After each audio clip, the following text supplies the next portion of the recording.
አሜን። እንዴት ዋላችሁ? እዛ እየገቡ ሁልጊዜ ማክሰኞ የሚኖረንን ብዙ ጊዜ የሐዋርያት ሥራ ላይ በሐዋርያት ትምህርት በጸሎትና እንጀራ በመቁረስ ምን ያደርጉ ነበር? ይተጉ ነበር ይላል። ይሄ መጀመሪያው ዘመን የቤተ ክርስቲያን መልክ ነው። አሁን 2000 ዓመት አልፎታል። ስለዚህ በሞስቲ እኛም በ2000 ዓመት ላይ አንድ ስያሜ ሰጥተን ይህን ፕሮግራም እንድንጀምር እፈልጋለሁ። የተለየ እረኛዊ አገልግሎት በሚል በዛ ዘመን ሐዋርያቶቹ እግዚአብሔር በገለጠላቸው መጠን ለነበሩ ሰዎች እያስተማሩ ደቀ መዝሙር እንደሚያደርጓቸው እስቲ የተለየ እረኛ ወይም ስፔሻል ሼፐርድ ሚኒስትሪ በሚል እግዚአብሔር ከራሱ ከባለቤቱ ይሄ ነገር እንዲሰጠን ቅዱሳን መጽሐፍ ከያዝን ትንቢተ ኢሳይያስ ምዕራፍ 52 ላይ እናወጣለን። እያወጣችሁ የተለየ እረኛ አገልግሎት ምን ማለት እንደሆነ ትንሽ አስቀምጣል። ትንቢተ ኢሳይያስ 52ን እያወጣችሁ እረኛ የሚለው ቃል ያው ብዙ ጊዜ የተምታታ ቋንቋ ይሆናል ወደ አማርኛ ሲተረጎም። ለምን አምስቱ ለቤተክርስቲያን የተሰጡ ሹመቶች መካከል መጋቢነት አለ። መጋቢ ማለት ሼፐርድ አይደለም። መጋቢ ማለት ፓስተር ማለት ነው። ግን ብዙ ጊዜ አንድ ሰው ሼፐርድ ሲባል የሚያውቁት ምንድን ነው?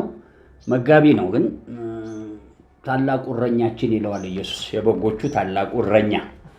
ስለዚህ ኢየሱስ ክርስቶስ አብ በቀኝ አስቀመጠና ታላቁ እረኛ አደረገው። መጽሐፍ ቅዱስ ዳዊትም ይላል እግዚአብሔር ምን ነው? እረኛዬ ነው ይላል። እረኛ ማለት የበጎች የሚጠብቅ ነው። ዱላ አለው፣ ሐዋርያነት አብሮት ሁሉም ሚኒስትሪዎች አሉት። ግን እኛ ደግሞ በተለየ መልኩ ለማስተማር ነው የምንፈልገው። ምክንያቱም አሁን የማነሳበትን ነገር ጠንቅቃችሁ እየሰማችሁ እኔም እናንተም እየሰማን እግዚአብሔር ወደሚፈልገን ነገር እንዲሄድ ነው። አሁንም ደግሜ ላስቀምጥ። ድንገት ሙሴ ባላወቀው መልኩ ዳታን፣ አቤሮን፣ ቆሬ ለካ ይቃወሙታል። ኑ ሲባሉ አይናችንን አውጣ፣ እንደውም አላስገባሃንም አንመጣም አሉት። ለካ እነሱ አመፃ ሰርተው 250 ምን ያዙ እጥና የያዙ ሰዎች አዘጋጅተው ወዘተ ወዘተ። እስቲ አሜን። ምን ይሉ ነበረ? ሌላ አገልግሎት ጀምረዋል። የፈለኩት ምንድነው? ነጥቧን ነው።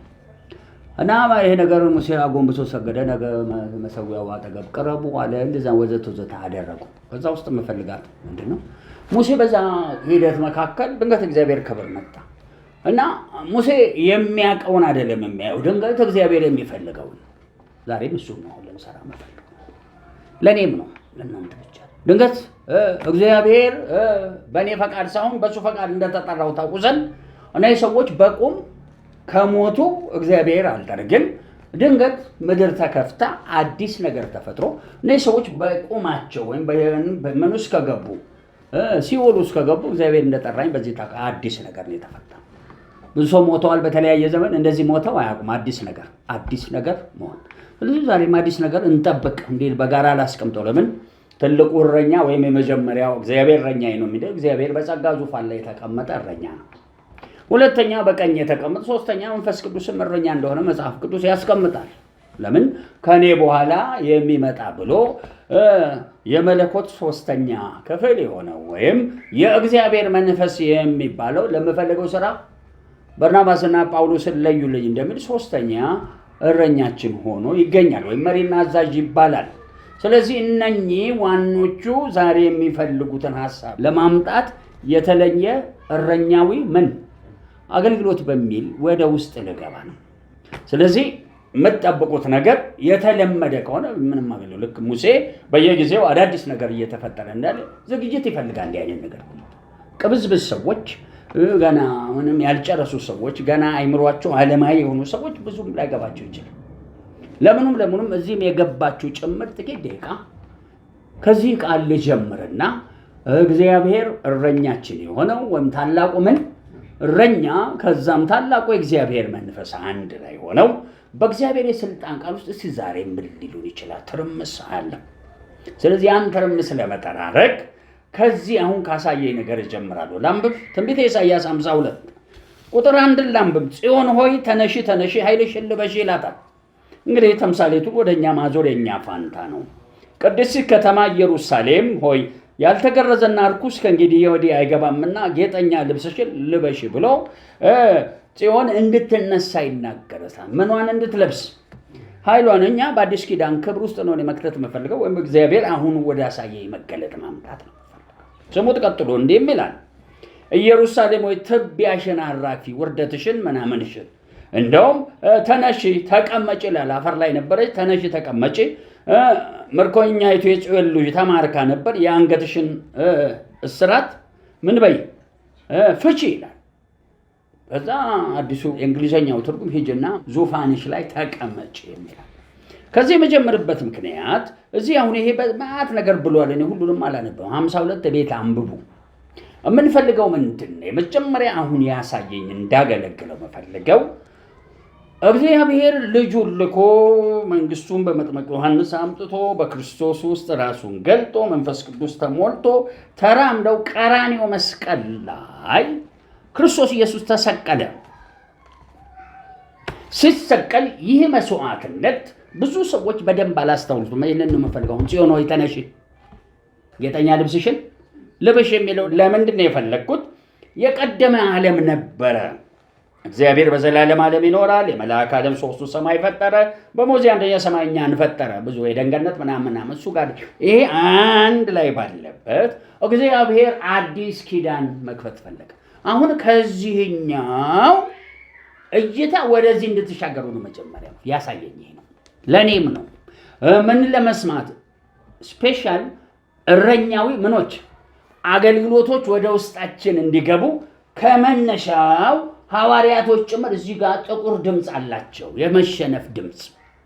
ይህ ኢየሱስ ትንሣኤ ለብሶ የከበረበት ወደ አባቴ እሄዳለሁ ያለበትን ዓለም ብዙ ክርስቲያኖች አይዙም። የዚህ ምክንያት እዚህ ጋር ሰምታችሁታል። ያልተገረዘና እርኩስ ከእንግዲህ ወደ አንቺ አይገባም። ምንድነው? ፍጹምነት ወዳለው ክብር ግቢ ነው።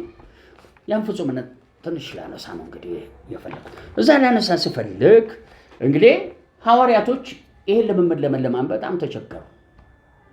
ቀራንዮ መስቀል ላይ ተፈጸመ ብሎ አለቀ። ያለቀው ምንድነው? ቀድሞ የነበረ ማንኛውም ተዛዛት ስርዓታት ከዚህ ጥቂት በሙሉ በሕግ ይሁን በአዳም ላይ እዛም በመላእክ ላይ ራሱ በእግዚአብሔር ፊት ለምን እግዚአብሔር ወደ ጸጋ ዙፋን ላይ እንደተሻገረም ይናገራል።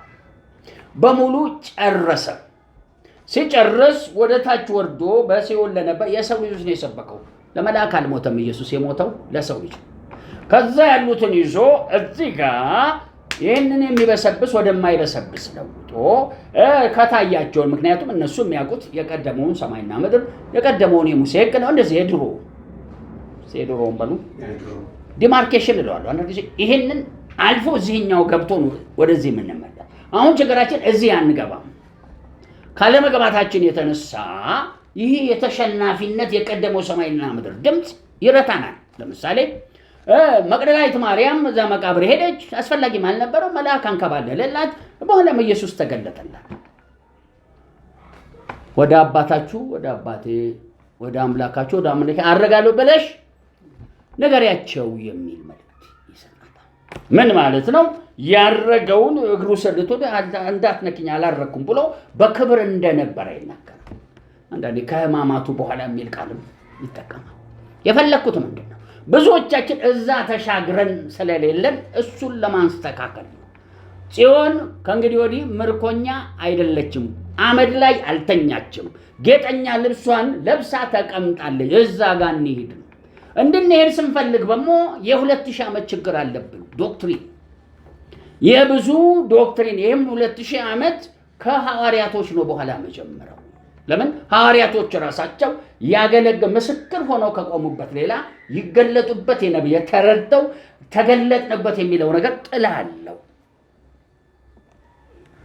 ይሄ ጥላ አይኖረው ደግሞ ኢየሱስ ራሱ በዚህ ዓለም ላይ ሲኖር ከሴት ተወልዶ ከሕግ በታች ሆኖ ለ3 ዓመት ተኩል አገልግሎት ውስጥ የከተተውን ጥላ ከተውታል። ኢየሱስ ምን ጥላ ቢከት ነው? ብዙ ክርስትና ውስጥ አንዱ ስለዚህ ዋና የእግዚአብሔር ልጅ ሆነው ጭቅጭቅ አለ። ለምን? ከቀራንዮ በኋላና ከቀራንዮ በፊት የኢየሱስ ክርስቶስ ሕይወት ራሱ የምንን ጥላ ይዞ ይጓዝ ነበር? የሕግን ጥላ፣ የተኮነነው ምን ይላል መጽሐፍቱ? የአባቴ ቤት ብሎ የሄደበት ያ የነበረው ሰሎሞን የተሰራ ቤተ መቅደስ መጋረጃ በኋላ ተቀዷል። ስለዚህ እስኪ ጨርስና ቀራንዮ ሲሄድ ያን ጥላ እሱ ላይ ስላዩ እነሱ ሊከተሉ መቅረት ነበረበት። ታዲያ እኔ የምፈልገው ለእናንተ ብቻ ዝም ላላችሁ አደራችሁ፣ ለእናንተ ብቻ አይደለም፣ ለራሴም ወደዛ አየር ራሴ ለራሴ እየገለጥኩ ሊሄድ ነው። ከሄዳችሁ ተረፋችሁ፣ ካልሄዳችሁ እዛው ትቀራላችሁ። የበይ ተመልሰች በሞ አገራችንና ዓለማችንን ዛሬ አሁን ይህ ቀን የመዳን ቀን የተወደደ ሰዓት ነው። ስፔሻል እረኛዊ አገል ሚኒስትሪ ስናረግ ያ ሚኒስትሪ ከራሱ ከባለቤቱ ከእግዚአብሔር እንዲወጣ ልክ ሙሴን በተቃወሙት ጊዜ ከእግዚአብሔር ከራሱ ዳታን፣ አቤሮን፣ ቆሬ ከነ ቤተሰቦቻቸው ምድር ተከፈተ። በቃ እንደተከፈተ ልክ እንዲሁ እንዲሰራ ነው። አሁን እዛ ላይ ሙሴ አይደለም የሰራው። ማን ነው የሰራው?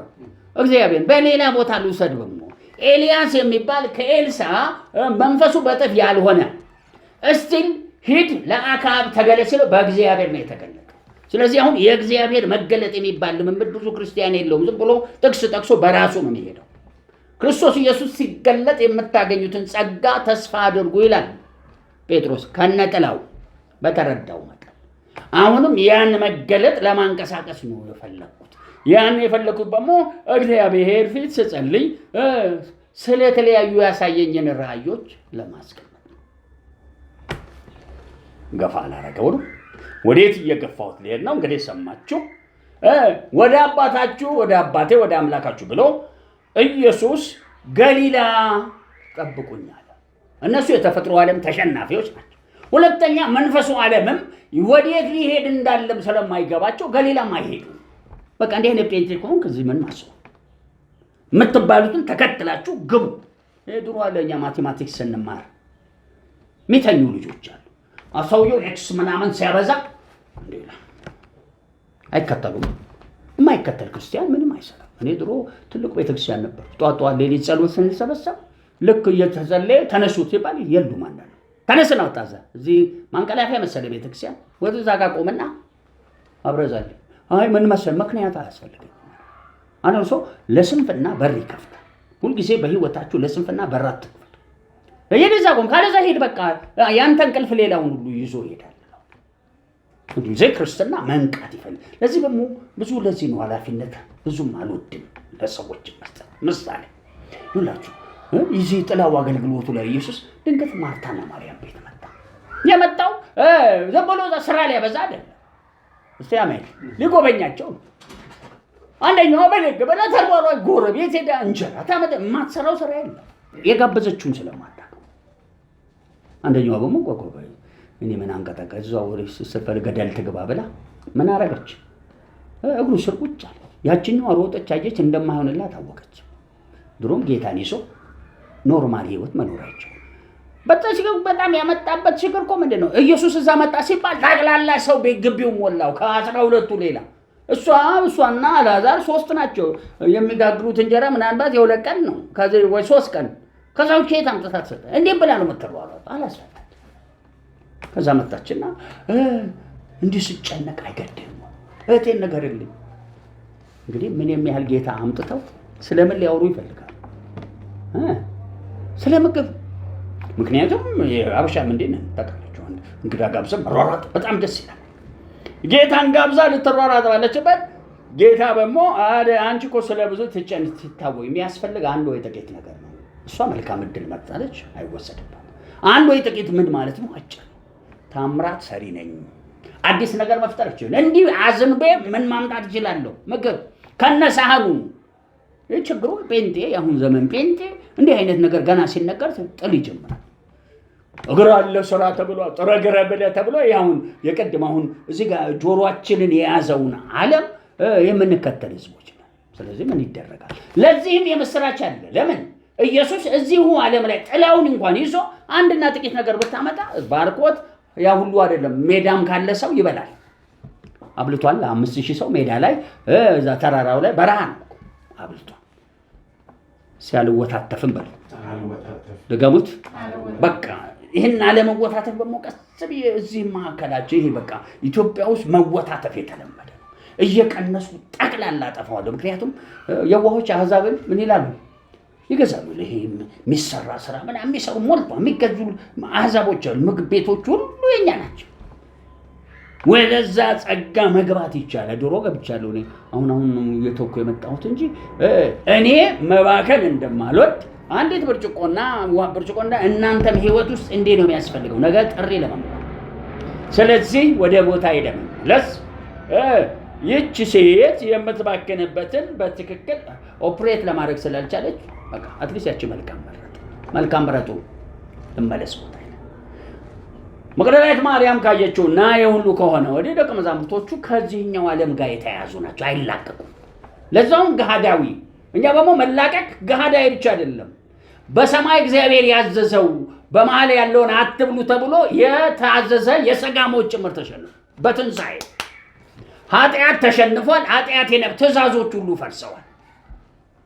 አንድ ቦታ ላይ ነው እንግዲህ ሌላ ነገር ልነካ ነው። ግን ከመንካቴ በፊት እሱን የምነካበት ምክንያት እዚህ ህፃናት ከሆናችሁ የተማደርሱ እዚህ በመጣውን ወደ ውስጠኛው ዓለም ለመግባት ስንወስን ነው ይሄ ነገር ቤት። ግን እኔ ራሴ ነው ማገለክለው። ዛሬ የተለየ እረኛውን ጋብዣለሁ። እረኛ አንድ እግዚአብሔር፣ እረኛ ሁለት ክርስቶስ፣ እረኛ ሶስት መንፈስ ቅዱስ። ከነሱ የተነሳ የሚገለጥ ነው የመንቃት የእግዚአብሔር መለኮታዊ እግዚአብሔር ቃል የሚባል በላይ ላይ እንዲያልፍና አሁን የምንለውን ዓለም እዚህ ጋር ምሰማውን በሙሉ ከኔ ላይ እንዲያነሳ ይሄም ዓለም የተገዛ እንዲሆን ለምን ኢየሱስ ድንጋዩን አንከባለለው? የትኛውን ዓለም? የቀደመ ሰማይና በዛ ተነስቷል እኮ ከዛ መልአኩ ያው ለምን ተመስፈልገ የት አለ አሳየን ይታያልን? ትልቁ ፈተና ነው። ተነስ ሰላም ላንቺውን አላረኩም እንዳነከኝ አለ። ምክንያቱም የትንሣኤ ዓለም ነው የገባ። አሁን እንግዲህ ውጡ መጽሐፍቱ እንደሚል አንቺ ጽዮን ተነሺ ምንሽ የቀደመ ሰማይና ምድርን አራገፍኩ። ያንን አራግፎ እዛ ስትገባ ነው ወደዚህ የምትመጣ። እዛ ሳትገባ የለም በቃ ይይዛል። እነዚህ ሰዎች አንሄድም አሉ። ምን እየያዛቸው? ቅድም የምለው ጥላ።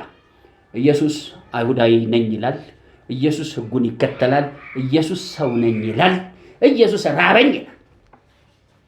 በሙሴ ፈልግ ተጠምቄ ወጥቻለሁ። የማን ልጅ ነኝ? የእግዚአብሔር። ስንት ነው ኢየሱስ ይቀባጥራል። ሰዎች ምን ያላሉ ስለኔ ይሉታል። አንዳንዱ ነብይ ነው፣ አንዳንዱ አስተማሪ ነው፣ አንዳንዴ ያው ረቡኒ ስትለው እሺ ብሎ ይሰማል።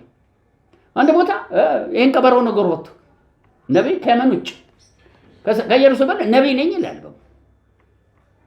ሐዋርያም ነኝ ይላል፣ ነብይ ነኝ ይላል። እረኛንም ማይለው የለም። እሱ ሁሉ መሆን ይችላል። ግን የተፈለገው ሐሳብ የመጀመሪያ ገብቷቸዋል ብዬ አምናለሁ። ከዚህኛው የመሸነፍ ዓለም ወጥተን እዚህኛው ላይ የመጀመሪያ እንግባ። ኖ ይሄን ከደናል ስቲል እንገዛዋለን ብለን የመጀመሪያ እንድንሻገር ጽዮን ትቢያሽን የቀደመ ዘመን ላይ የቀደመ ዙፋናት ላይ የቀደመ እግዚአብሔር የተቀመጠ ቀጥሎ መልአክ ዓለም ቀጥሎ እዚህ አታውራል። በቃ እነዚህ ነገሮች ተሸንፈው ኢየሱስ ወደ አባቱ ጸጋ ክብር ውስጥ ገብቷል። ችግሩ ምንድነው? ስላልተጻፈ የእግዚአብሔር የጸጋ ዙፋን ላይ መቀመጥ ድንገት ዕብራውያን 4 ላይ ጳውሎስ ጽፎታል። ወደ ጸጋው ዙፋን በመንቀረቡ የቀደመ ዙፋኑ የእግዚአብሔር የጸጋ ዙፋን አይደለም የነበረው። ሰማይና ምድርን ይፈጠር ብሎ መጀመሪያ እዛ የመላእክቱ በኋላ ደግሞ ሰው ልጅ የፈጠረበት ዙፋን ላይ ነው። በኋላ ነው የጸጋ ዙፋን አዲስ ኪዳን ነው። አዲሱ ኪዳን መጽሐፍ ቅዱስ ይላል አንድ ጊዜ ምድርን ብቻ አይደለም ምንን ሰማይን አናውጥና የጸና መንግስት ይኖረኝ። ያ የጸና መንግስት የዛሬ 2000 ዓመት ተተክሏል። ከእንግዲህ ወዲህ እግዚአብሔር ከጸጋ ዙፋኑ ላይ ምን አይልም። ያንን የዘረጋው ዙፋን ላይ መለኮት ይባላል። አብሮት አዲስ ሰማይና ምድርን ፈጥሯል። የማይበሰብስ ምናምን ያ የፈጠረው ላይ ከታች ዲን የሳት ዲን አለ ደግሞ ሰይጣንና ምን የፈረደበትን የሚከትበት ይሄ የዛሬ 2000 ዓመት ተጠናቆ አሁን እንዲህ አይነት ዶክትሪን አላሳዩንም። ምኖቹ ለምን አላሳዩንም? ብዙ ጊዜ እላቸዋለሁ። አንድ አሜሪካ ሀገር የሚያገለግል አገልጋይ ብዙ ጊዜ ኢየሱስ በራእይ ይመጣል፣ የጠየቅኩትን ብቻ አብራርቶልኝ ነው የሚሄደው፣ ሌላ አይናገርም ይላል። እቺ ነገር በጣም እኔ ልብ ተቀምጣለች። እግዚአብሔርን አትፈልግ፣ እዛው ዝንጀሮ ሆነ ተቀምጣል። የእግዚአብሔር መፈለግና ማድረግ በአንተው ሲመጣ ያን መፈለግ ይዘህ ወደ ሌላኛው መገለጥ መድረስ ያንተ ነው። ካልደረስክ ችግሩ ያለ። ይሄም ማወራው ሐዋርያቶቹ ስለ ጥላውን በደንብ አላወቁም። ለምን ምኩራብ ይሄዳል። ሲያመኝ ሁለተኛ ምኩራብ ከመሄድም አልፈው ሞቷል እኛም መሞት አለብን ብለው ያምናሉ። እንደየእምነታቸው ሊሆን ነው ትንቢት ተነገራቸው። ያንተ ትንቢት ምን አይነት ነው? አንዱ ነገር ልነካ ነው እንግዲህ ትንቢት ስለ ትንቢት ልነካ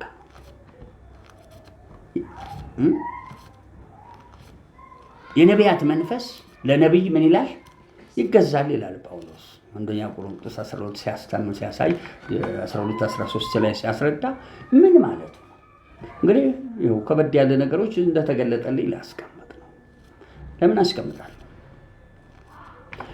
ከቀደመው ሰማይና ምድር ወደ አዲሱ ሰማይና ምድር ወደ እሳት ዲኑ ሰፈር ከመለኮት በተገናኘ ክብር ውስጥ እንድንገኝ አሁን የምፈልገውን ኢሳይያስ 52 ማንበብ አይቀርም። ወደ ሌላ ክፍል ሊሄድ ነው። የመጀመሪያ ስሙኝ ይሄንን ትንቢተ ኢሳይያስ 28 እዛ የነቢያት መንፈስን ላነሳ ነው። ከቁጥር 9 ጀምሮ አነባለሁ። እንግዲህ የሞት መንፈስ ማየት ጀምሮ ለምን ፍጥረት ሁሉ እንሞታለን የሚል ስብከት ስላለው ሰው ሁሉ ጆሮ ላይ የሞት ንጉስ ቁጭ ብሏል። እንሞታለን የሚባል ትምህርት ኢየሱስ አላስተማረም፣ ግን ሐዋርያቶች ያስተምራሉ። ኢየሱስ አጋጣሚ እውነት ላይ ከእናንተ መሃል እኔ ዳግም እስክመጣ ምንም አትሉ ማታንቀላፉ ሰዎች አሉ። ስለ ኢሞርታሊቲ ትንሽ ሰብኳል። ማንም ስለማይምን ካልተቀበልከው ደግሞ በአንተ ልክ ነው ትንቢት የሚናገር ትዝላችኋል። እንደዚህ አይነት ታላቅ እምነት አይቻላል እንደ እምነት ይሆንልህ ያለ አንተ ያመንከው ነው እግዚአብሔር በአንተ ላይ የሚያገለግል። ኢየሱስ የእግዚአብሔር ልጅ ሆኖ በትንቢት እንደተጻፈው በሕግ በነቢያት በመዝሙራት እንደዛው ነፍሴን በሲኦል አትተዋት ያ ትንቢት ስላለ ያን ትንቢት አምኖ ነው አጣጥሮ ጸልዮ ከሙታን ተነሳ። ያለዛ እሱም ይሞት ነበር። አልሞተም እንዴ? ሞቷል። ትንሣኤ ግን ለብሷል። ምን ማለት ነው? በሶስተኛው ቀን ምን ሆናለሁ እንዲህ ባይነሳስ ነው ያሳች አለው። ምክንያቱም ሰውየው ተናግሮ የሳተ አንድ ቦታ የለው።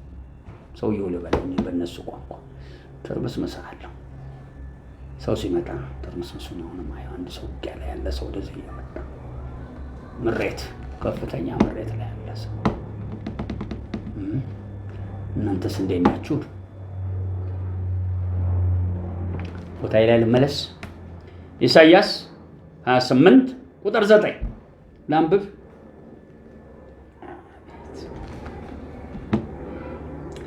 ዕውቀትን ለማን ያስተምረዋል? ዛሬ የማወራውን ምንኛ የተለየ እረኛዬ ምን አገልግሎት ለማን ነው እግዚአብሔር መግለጥ የሚችለው? ስሙ። ወይስ ወሬ ማስተዋልን ለማን ይሰጣል? ጥሩ ወሬ ያለው ማስተዋል ይገባ። ዝም ብሎ ወሬ አይደለም። ወተትን ለተወ ወይም ጡትን ለጣሉ ነው። ወተት መጣል የለብንም፣ ጡት መጥባት መተው የለብንም ይላል ጳውሎስ። እናንተ ፈዛዞች ይላቸዋል። እንደምናችሁ መጠን በቆይታችሁ መጠን ይላቸዋል። ምን መሆን ነበረባችሁ? አስተማሪ። አይ ላንብበው እንግዲህ እዚህ ወተት የሚጠጣ በሙሉ አይሰራም። ዕብራውያን 5 ላነብ ነው ቁጥር 11 ጀምሮ ላነብ ነው።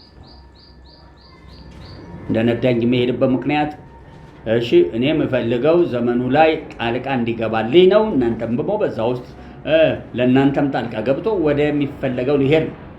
ሞት መንፈሳየው አሁንም ምድራዊ ወጥመድና ትግል ያሳየኛል። የሚመጣ ሰው ነው በነገራችን ሰራ ሰላስ መቃየራችን ላይ ሰው ሲገባ እንደዚህ አይነት የአየር ብክለት ይፈጥራል።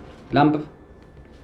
ዕብራውያን 5 ቁጥር 11 ስለ እርሱ የምንናገረው ብዙ ነገር አለን፣ ጆሮአችሁ ስለፈዘዘ በቃል ልንተረጉመው ጭንቅ ነው። በቃ ፈዟል፣ አይሰሙም።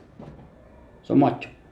ከጊዜ የተነሳ አስተማሪ ልትሆኑ ሲገባችሁ አንድ ሰው ስለ እግዚአብሔር ቃላት መጀመሪያ ያለውን የሕፃናት ትምህርት እንዲያስተምራችሁ እንደገና ያስፈልጋችኋል። የሚያስፈልጋችሁ ወተት ነው እንጂ ጠንካራ ምግብ አይደለም።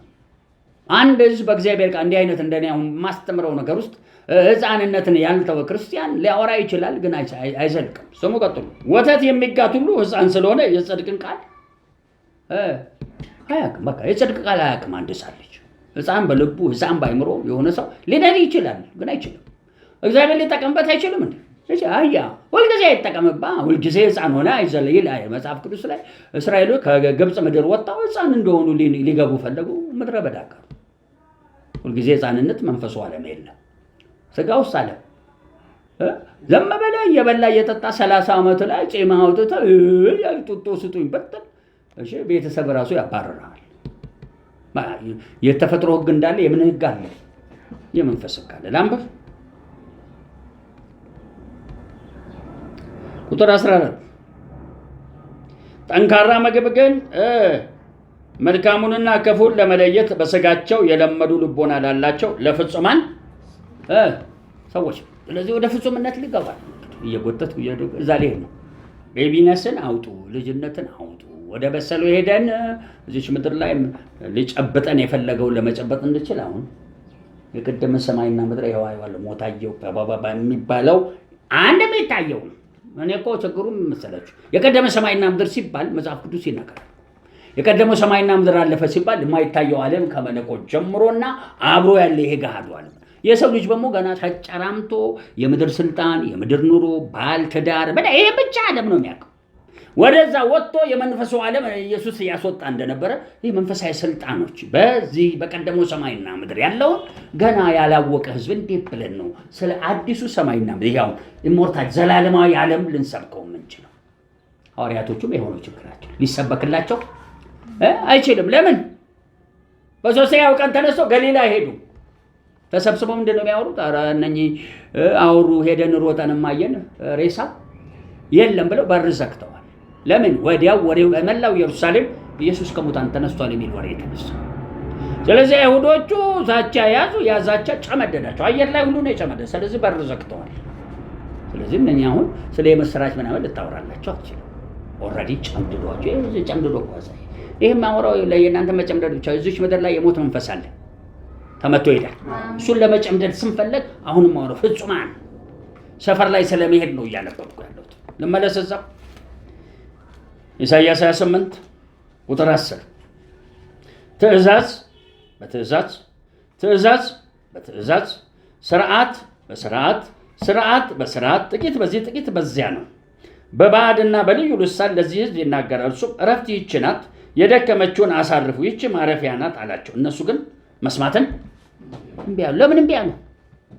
እንግዲህ ጡት ማስተዋል እውቀትን ማያዝ ሲገባቸው እነዚህ ሰዎች ማረፊያን አንፈልግም አሉ።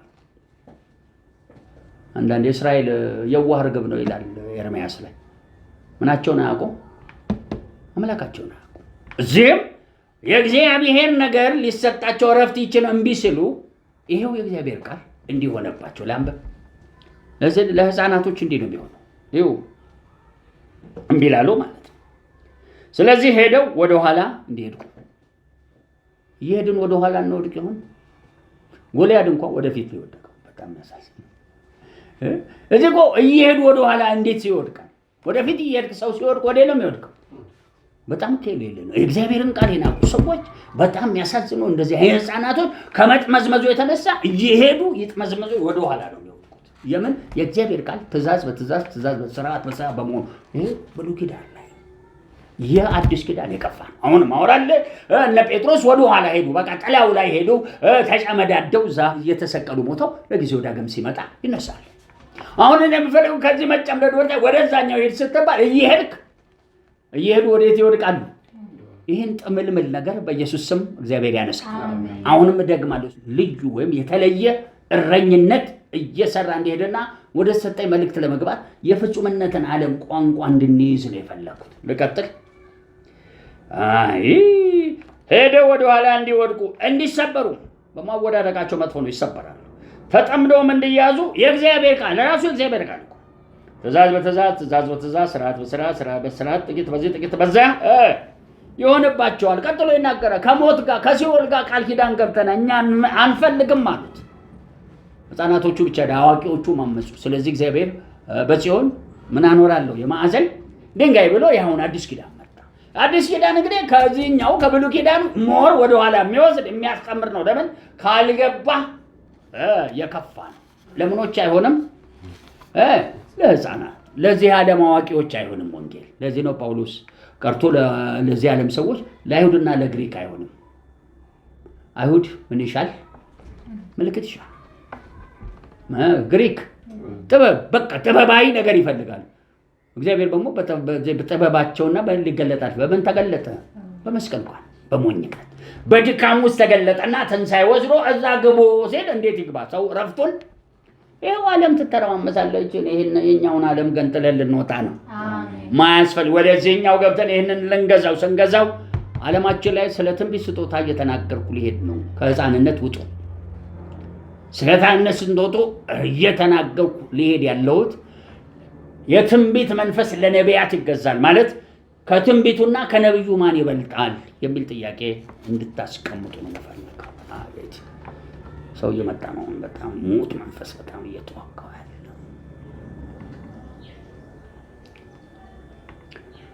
የትንቢት መንፈስ ለማን?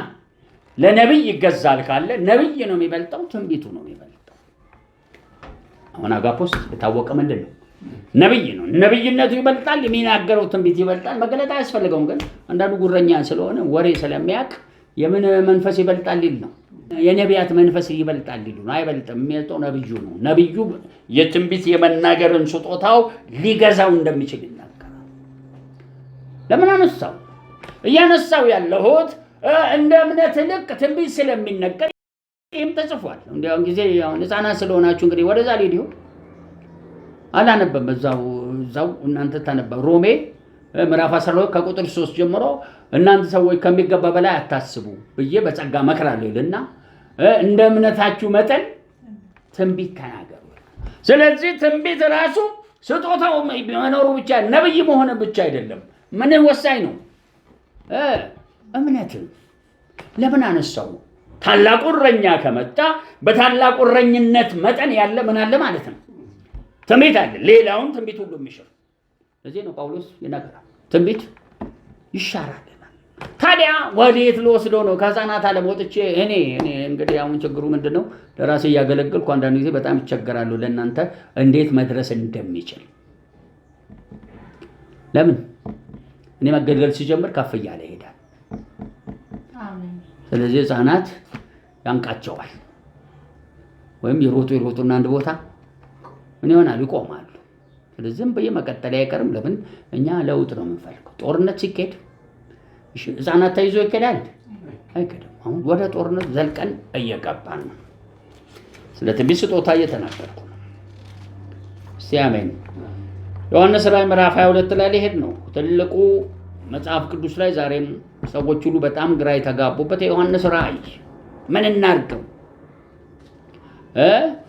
ሐዋርያቶቹ የመጨረሻ ዮሐንስ በዘይት ቀቅለው ካሳለፉት በኋላ አልሞት ብሎ ፍጦም ደሴት ላይ ሳለ እነዚህ ሰዎች ደጋግሜ እያልኩ ነው የአዲሱን ኪዳን ክብር በተመለከተ ከላይኛው ጋር ኢየሱስ ከሄደበት ጋር ያይዘው ዓለምን ማስፈረድ የዚህ ዓለም ገዢ ሮም ተፈርዶበታል። እሱን ደመጥማጡን ማጥፋት ሲገባ ሰይጣን ይቋቋማቸው ጀመር። ለምን? ጥላውን ያንቀሳቅሳል። ፍጹምነት የለም በሉ። እንግዲህ የምፈልገው ስንት ፍጹምነት አለ? የቀደመ ሰማይና ምድር ከነመለኮቱ አዲስ ጸጋ ዙፋን ከፍቶ እግዚአብሔር የሚያንቀሳቅሰው የአዲሱ ሰማይና ምድር ወይም የጸጋው ዓለም እንቅስቃሴ። ይህን ፍጹምን ይዘን ይህን ገዝተን እዚህ ላይ ሰይጣን ተፈርዶበታል ማስጨረስ፣ የሕይወት መዝገብ ላይ የሌሉትን ገሃነመ እሳት በሕይወት ይድኑ ያሉትን እያዳነ እንዲሄድ የሚሄድ ቸርች ነው የተፈለገው፣ ወይም ማዕከል። ምክንያቱም ቸርች ቤተክርስቲያን ብቻ ማለት ነው። ማዕከል ሲባል አብሮት የእግዚአብሔርን መንግስት ያካትታል። ለእግዚአብሔር መንግስት ኢየሱስ ክርስቶስ መንግስትና ካህናት አደረገ። ለራሱ ደግሞ አገልጋይና ባሪያ ወይም ሐዋርያና ሊቀ ካህን አደረገ። ሹመት ሌላ ነው፣ አሰራር ሌላ ነው፣ ጸጋ ስጦታ ሌላ ነው፣ መንግስት ሌላ ነው፣ ቤተክርስቲያን ሌላ ነው፣ ቤተ መቅደስ ሌላ። አንድ ሲስተም ውስጥ ግን የተለያዩ ናቸው። ታዲያ በአንድነት እንደሄዱ ደግሞ ላስተምር ነው ዛሬ። እሱን ከማስተማር በፊት የመጀመሪያው ላንብብ። ዮሐንስ ራዕይ ምዕራፍ 22 ቁጥር 6 እና 7 ይቀመጣል። ሪኮርድ ተደርጎ ስለሚቀመጥ በስነ ስርዓት አሁን እየሰጠኝ ያለው መገለጥ ለራሴም እሰማዋለሁ፣ ለእናንተ መስማት እናንተ ፋንታ ላንብብ። እሱም እነዚህ ቃሎች የታመኑና እውነተኞች ናቸው አለ። ሁልጊዜ ትንቢት ሲነገር ጴጥሮስም ይላል። አንዳንድ ትንቢቶች ነቢያት ተነድተው በሰው መተርጎም አትችሉም። በምን ተነድተው ይላል? በመንፈስ መነዳት። ኤልያስም ተነድቶ ሄዶ ነበር። ሙሴም ተነድቶ ሄዷል አይደል? ሂድ ህዝቡን ከምን አውጣ? የተነዱበት ከነዓን አላስገባቸውም። ትንቢት ይሻራል። እውነተኛና የታመነ የሚለው ቃል ለየትኛው አይነት ትንቢት ነው የሚወስድ? አንብበው ሰሞት። እንግዲህ እነዚህ ቃሎች የታመኑና እውነተኞች ናቸው። በዮሐንስ ራእይ ዘመን ላይ ላለ አቅም ነው። ዮሐንስ ራእይ ዘመንና አቅሙን ላስረዳን የሁሉ ውስጥ የገባ ለዚህ ነው። ቀደም የህፃናት ምግብ አይደለም አሁን መስጠው ላምብ። እነዚህ ቃሎች የታመኑ እውነተኞች ናቸው። የነቢያት መንፈስ ጌታ አምላክ የነቢያትም መናፍስት ጌታ አምላክ በቶሎ ሊሆን የሚገባው ነገር ለባሪያዎቹ እንዲያሳይ መልአኩን ሰደደ። የነቢያት መናፍስት ጌታ ምን ማለት ነው? አቤት ሰው ተረማመስብኛል። መንገድ ሊዘጋ ነው እንግዲህ እዚህ ያሉት ምን እንደሚሉ ባላውቅም ሲያመኝ ከዚህ ወዲህ ከበጠበጠኝ አሰናበትኩ። በጊዜ መጥቶ መገልገል አስፈላጊ ነው። ሲያመኝ ምን እያልኩ ነው? የነቢያት መናፍስት ጌታ ትዝ ይላችሁ እንደሆነ ዮሐንስ ራእይ ምዕራፍ 4 ላይ እግዚአብሔር 7 ማኅተም የያዘ መጽሐፍ ዙሪያውን 24 ሽማግሌ ምንን እየሰገዱ ቅዱስ ቅዱስ ያለ ሁሉ ስለ ፈቃድ ተፈጥሯል እያሉ ባሉበት መሃል ያ መጽሐፍ እንዲፈታ የተገኘው እንደታረደ በግ የሆነው ይልና የሰባቱ መናፍስቶች ጌታ ይለዋል። ሰባቱ መናፍስቶችና የነቢያት መናፍስት ጌታ ምንድን ነው ልዩነቱ? እንግዲህ የሆነ ነብይነት ሹመት ነው። በነብይነት ውስጥ የሚገኝ የምንነት የነብይነት መናፍስት አለ ማለት ነው። ልክ እንደ ሰባቱ መናፍስቶች አሁን የፈለኩት የነቢያት መናፍስት ጌታ ካለ የሐዋርያት መናፍስት ጌታ የለም? ይኖራል። ምንም ጥያቄ። ለምን እዚህ እነኚህ እንትኖች ሲጻፉ የተገለጡበት አቅማቸውን እንድታውቁ ነው መጀመሪያ የፈለኩት። ለምንድን ነው እዚህ ውስጥ ሁሉ የገባሁት? አይነተኛ እረኝነት በሉ። የተለየ እረኝነት ውስጥ ገብተን በዘመናችን በእኛ ውስጥ እግዚአብሔር አሸንፎ እንዲወጣ ስለመፈለግ ብሎ ተሸናፊ የሆነ ዮሐንስ ራእይ እያነበቡ መተርጎም ድሮ ተርጉሜ ጨርሻለሁ። አርማጌዶን ብታገሪ ለምንድን ነው 1000 ዓመት መንግስት ምናምን እናውቀዋለን። ምን እያልከን ነው? እያልኩ ያለሁት ይሄ መጽሐፍ የዮሐንስ ራእይ ሰባቱን መናፍስት በሚገዛ ክብር የተገለጠ የነቢያት መናፍስት ነው የተገለጠ። ከነቢያት መናፍስት በላይ አለ ማለት ነው። የምንፈልገው ከነቢያት መናፍስት ሐዋርያዊ መናፍስት ጌታ እንዳለ የምንፈልገው እረኛዊ ጌትነት ነው። ሲያመኝ እረኛዊ ጌትነት መለኮታዊ ነው። መላእክት ሁሉ የተፈጠሩት በእነሱ ኃይል የሚገዛበት ኢየሱስ ክብር ያነሰ ነው። ስለዚህ ከነሱ ልንወጣ ለምን መውጣት አስፈለገ? ወደዛ ደግሞ መልእክት ልመጣ ነው። ለምንድን ነው አሁን የሁሉ መጥለው አቻ ለምንድን ነው የምንለው? በዮሐንስ ራእይ እንደተጻፈው ዓለማችን ሐሰተኛው መሲህ ልታመጣ እነ ጳውሎስ በዛችሁ በነበረ የጥላ አገልግሎታቸው ወደኋላ የሙሴ ሕግ ጋር እየሄዱ ስለተለያየ በጻፉበት በእነሱ የሐዋርያነት መናፍስት ጌትነት ምን አዩ? መገለጥ ተቀበሉ። ምን አይነት መገለጥ? ሐሰተኛው መሲህ እንደሚመጣ ወዘተ ወዘተ ተናገሩ። ሲያመኝ በጣም እኔ እጠላዋለሁ። ለሌሎች ሰዎች ክብር ነው ሲወራ ስለዚህ ኢየሩሳሌም መንገዷ ምን የሆነ ወርቅ በእንቁ በሮች የተከበበች ግድግዳዋ ቅብርጥሶ የሚል በመሃል ምን የላትም ይላል። ቤተ መቅደስ የላትም። ከፍተኛ ለብዙ አገልጋዮች ዴሪክ ፕሪንስ የተሰናከለው በዚህ የዮሐንስ ራእይ። ዴሪክ ፕሪንስ ብዙዎቻችሁ ታውቁት እንደሆነ አላውቅም። መንፈስ ቅዱስ ዮሐንስ ራእይ ላይ የለም። የት ሄደ? መመለስ አለባችሁ። እዚህ መመጣው እንደው ዕውቀት ከፈለጋችሁ መመለሰ የት ሄደ የእግዚአብሔር መንፈስ? ከዛ ከሌለ አብና ወልድ ነው። ምክንያቱም ዙፋን አብ ተቀመጠ፣ በቀኝና በግራ 2 ዙፋኖች አሉ። የሕይወት ወንዝ ውሃ ምን ይላል? መንፈሱ የለም። አንዳንዱ እንግዲህ በጥሩ የአማርኛ መሰረጽ ይባላል። የእግዚአብሔር መንፈስ ከአብ ስለሰረጸ ወደ አብ ተመልሷል የሚሉ ሰባኪዎች አሉ። ምክንያቱም ድሮም እግዚአብሔር ልጅ አለው፣ የእግዚአብሔር ልጅ ተወልዷል። ያኛው ሰርጾ የመጣ ነው ተመልሶ ወደ ማን ይገባል? ስለዚህ ስንት ዙፋን አለ? እናንተስ ከሚባለው መካከል ነው። ዴቪድ ፕሪንስ ምን አለ? በቃ የሚመለኩት ሁለት እስከሆኑ ድረስ የእግዚአብሔር መንፈስ አይመለክም ብሎ ማንን ያመልካል? ጻፈውና አየውና ከየት አምጥቶት ነው? ለዚህ ነው በስላሴ ዙሪያ ያለ ጭቅጭቅ የብዙ ሰዎች ደህንነት። አሁን ዴቪድ ፕሪንስ በጣም የታወቀ ዴሊቨረንስ የሚሰራ ምናምን አሁን ስለ መንፈስ ቅዱስ ለው ላይ የለም ለማለት አንደፍርም አለ። ግን አይመለክም የሚል አስተሳሰብ ሊያስቀምጥ ሞከረ።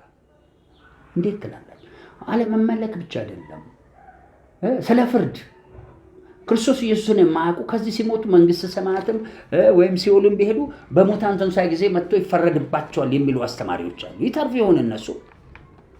ልክ አሁን ሐዋርያው ጳውሎስ ኤሊጦስና ምናምን የሚባሉ ሁለት ሰዎች እስክንድሪዮስ ሙታን ትንሣኤ ቀድሞ ሆኗል ያሉት ለዲያብሎስ ሰጥቻቸዋለሁ፣ ለሰይጣን ሰጥቻቸው ይዟቸው እንደሄድ።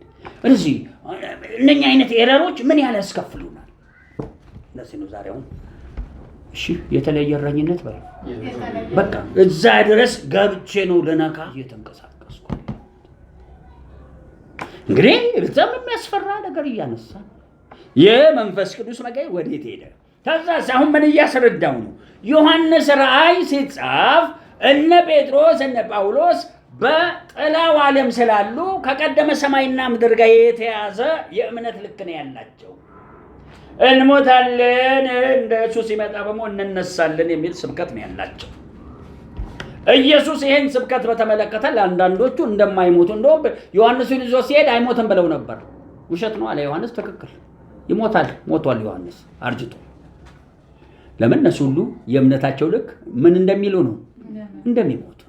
ከየት አመጡት? ከጥላው። ኢየሱስ አይሁዳዊ ነው። ኢየሱስ ጳውሎስ አንድ ስፍራ ከእንግዲህ ወዲህ ማንንም በሥጋ አናቅ፣ ኢየሱስንም ከእንግዲህ ወዲህ በሥጋ አናቅ፣ ማንንም በክርስቶስ ቢሆን ምን ፍጥረት። አሁን የዚህን አዲስ ፍጥረት ትምህርት ነው የፈለገው። ልክ አዲስ ነገር ቢፈጠር እነ ዳታን አቤልቆሮ በቁማቸው ገሃነመ እሳት ቢፈገው እግዚአብሔር ጠርቶኛል። ዛሬም ትልቁ የእግዚአብሔር ጥሪ በእኛ ላይ እንዲገለጥ ነው።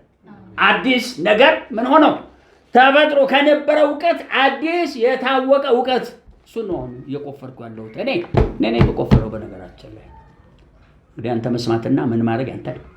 እሺ ድሮ በሕጉ ዘመን ሕፃን ሆነ ወተትና ገና ጡት ጠቢ ከሆንክና የእግዚአብሔርን ቃል ናረፍ ሲባል አይ እኔ አልፈልግም እንደዚህ ነው መኖር የምፈልገው ወይም ከነዓንን ወርሰው እምቢ እንዳሉት እንዳንተ አይነቱ በእግዚአብሔር ቃል ተሰናክሎ ይሰናበታል፣ ይወድቃል፣ ይጠመዳል፣ ምን ይሆናል?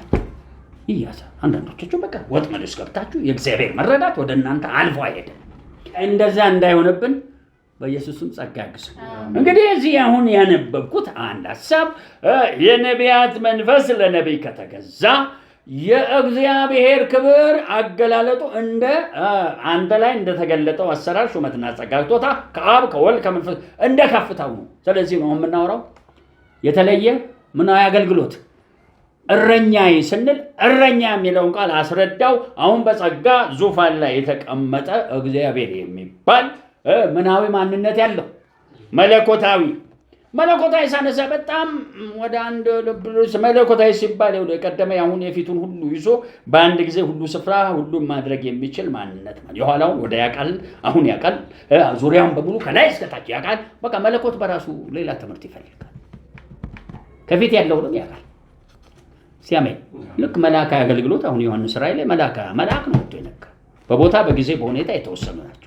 የትንቢቶቻቸው ጉልበት አሁን እንዳለ የምን መንፈስ የነቢያት መናፍስት ጌታ ብሎ ራሱ ኢየሱስ 7 ቀንድና 7 አይኖች ይዞ የተገለጠበት እንጂ ኢየሱስ ዋናው አልተገለጠም። ግን መናፍስትን በሚገዛበት አንፈልግም ያንን።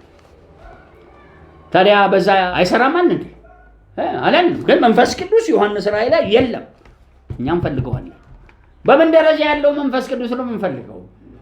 በመላእክማ እዚህ መላእካዊ አላስፈልግም፣ አልተገለጠም፣ አይፈልግም። ለምን አልፈልግም? መንጫጫት ነው። አሁን በጌታ ግን በመንፈስ ነበርኩ ይላል ዮሐንስ። በመንፈስ ቅዱስ ውስጥ የተገለጠው ወይስ መልአኩን ወደ መንፈስ ይከታል? መልአክ ሰዎችን ወደ መንፈሱ ዓለም ይከታሉ አይከቱም? ይከታሉ። አሁን እንግዲህ የቀደመ ሰማይና ምድር ዓለም ራሱን የቻለ መንፈሱ ዓለም ነው። እኔ በሞያ ወሬ ያለው ኖ በክርስቶስ ኢየሱስ የገባ ነው። አዲስ ሰማይና ምድር ተፈጠረበት፣ እሱም ዘላለማዊ ሐዘን ለቅሶ ምናምን የሌለበት በመስበስ የለም። ከዛ እግዚአብሔር በመለኮት ጸጋ ተቀጥሞ የመጀመሪያ ቅዱሳንን የሰጠን ግን መለኮታዊ ዙፋኖች ነው። ሐዋርያቶች ግን እሱን አይደለም ያሰቡት። እንደየእምነታቸው ልክ ለምን 40 ቀን ቆይቶ ምንም ሊያምኑ ስላልቻሉ ሄደና ባለ 50 ቀን ጴንጤቆስታል በተባለች ቀን የመጀመሪያ ልሳን ከየትኛው ዓለም ጋር የተገናኘ የቀደመ ሰማይና ምድር ጋር እንዴ ይላል። የቀደመ ሰማይና ምድር አለፉ፣ ምንም አለፈ፣ ባህርም አለፈ ይላል። ባህሯ የዛር መንፈስ የምትገዛው የሰው ልጅ የተቀበለው ቋንቋና ነገድ ህዝብ የሆነ መንፈስም ተባረረች። የዛ አቅም ነው የተገለጠላቸው። ከዛ እንድንወጣ እንግዲህ ወደዛ እየገፋሁት ለምን እንደምገፋው እኔም አውቀዋለሁ። ለምን ትንግርቶች ትንቢቶች ከቀደመው ከዮሐንስ ራእይ የቀደሙ ለምሳሌ ከጋና ከምናምን የነገሩ ነቢያቶች በትንቢት መንፈስ ኢትዮጵያ የሚቀጥለው ጦርነት ከኢራን ቀጥሎ ያለች ነች ብሎ ነግሮናል። በዚህኛው ዓለም በቀደመ ሰማይና ምድር አውሬ ወጥቷል። ያን ሊያስፈጽሙ መንግስታቶችን ዙሪያችንን አምጥተዋል። ያለንን መንግስት ጭንቅላታቸውን አዙረዋል። ዙሪያውን አማራ ሀገር ይሄ ሁሉ የምታየው በእነኚህ የትንቢት መንፈሶች ተይዘው ከዛ ከትንቢት በታች ትንግርት አለ። ጅብሪል ነው የሚባለው የዛሬ 100 ዓመት ይሁን ስለ ኢትዮጵያ የነገር መጨረሻ የኛውም ጠቅላይ እንዴት ነው ተናግረዋል። ትንግርት ኦርቶዶክስ ሰፈር ትንግርት የለም አለ ተነገረ ሞልቷል። እነኚህ ሁሉ ተገበስብሰው ተውጠው እንዲቀሩና ይህ የምንሰብከው እረኛችን የበላይ እንደሆነ እንዲያሳይ ነው። ወደዛ ነው እየሄድኩ። ወደዛ ለመሄድ እንግዲህ ቀስ ብዬ እንደ ህፃና ወሰድኩ። አሁን ተለቅ አድርጌ ወሰድኩ። ቦታዬ ላይ ልመለስ።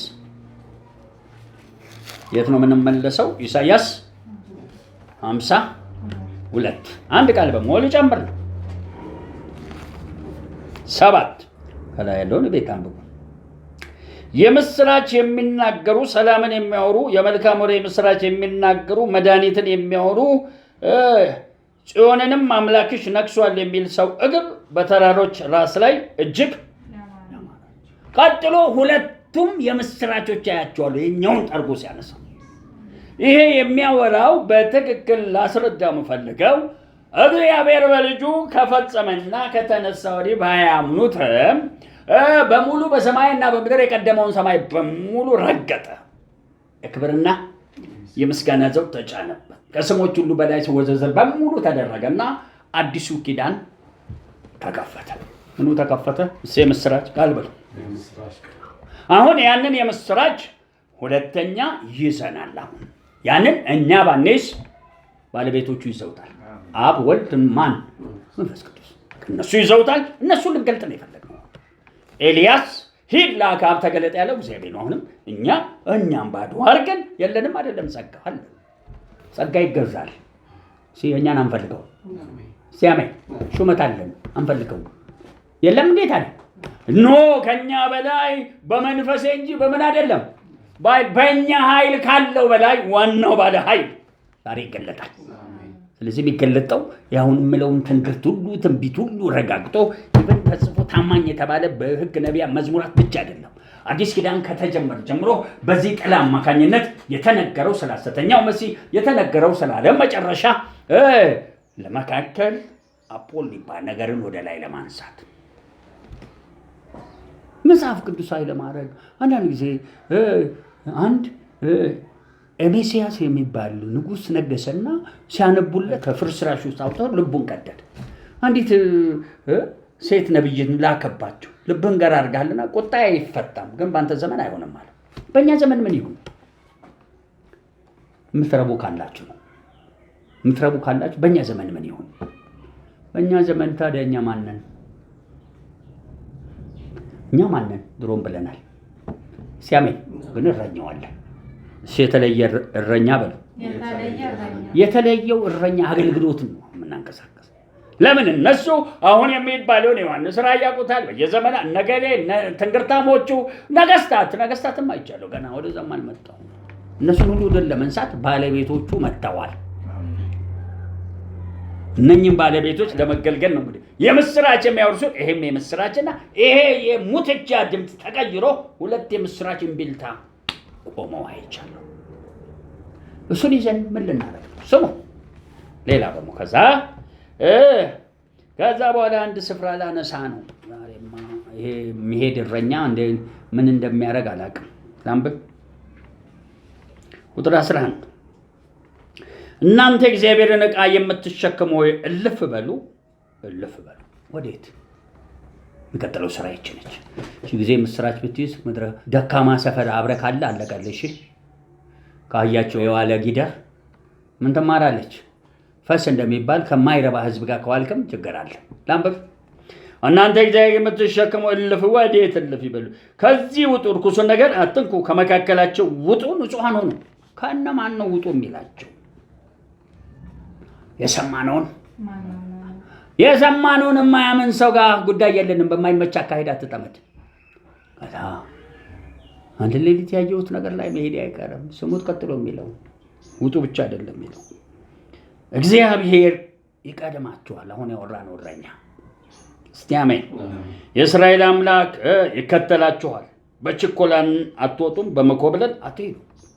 አገልግሎታ የስደተኛ አይሆን በችኮላን በመኮብለል የሚሄድ ክርስትና እኔ በጣም የሰነፎች ሎጥ ሳይወድ በግ ተረዝና ወጣ አይወጣም። አንዴ ፈነጠረ እዛው ሄደ ጠፋ። ወደዛው ወደ ምኑ ወደ ተራ አልሰማም አለ። እኔ ተራራው ይቅርብኝ እዚች አንድ ሎዛ የምትባል ከተማ ገባ። እዛ በቃ ፋጩን ዘረጋ። ከዛ በኋላ ወዴት ሄደ? ወደ ተራራው። እስቲ የመቸኮልና የመኮብለል አገልግሎት አላገለግልም በሉ። ስደተኛ መንፈስ ለምን ይሄን ለማድረግ አንድ ርዕስ በመሃል ላነሳ ነው ወደሚቀጥሉት ነገሮች ከመሄድ ይሉት። እስቲ ግን እዛ ጋር ዛሬ 52 ልጨርስ። ሰሞ ይሄ አይነት ሰው ነው የሚፈልገው እግዚአብሔር። ሰሞ ነው ባሬ በማስተዋል ያደርጋል። ዛሬ ማስተዋል ይበዛል። ምን ይላል? ይከብራል፣ ከፍ ከፍ ይላል፣ እጅግም ታላቅም ይሆናል። ፊቱ ከሰዎች ሁሉ ይልቅ መልኩም ከሰዎች ይልቅ ምን ያለ ነው? ተጎሳቅሏል። ብዙ ሰዎች ስላንተ እንደተደነቁ እንዲሁ ብዙ አሕዛብም ያስደንቃል።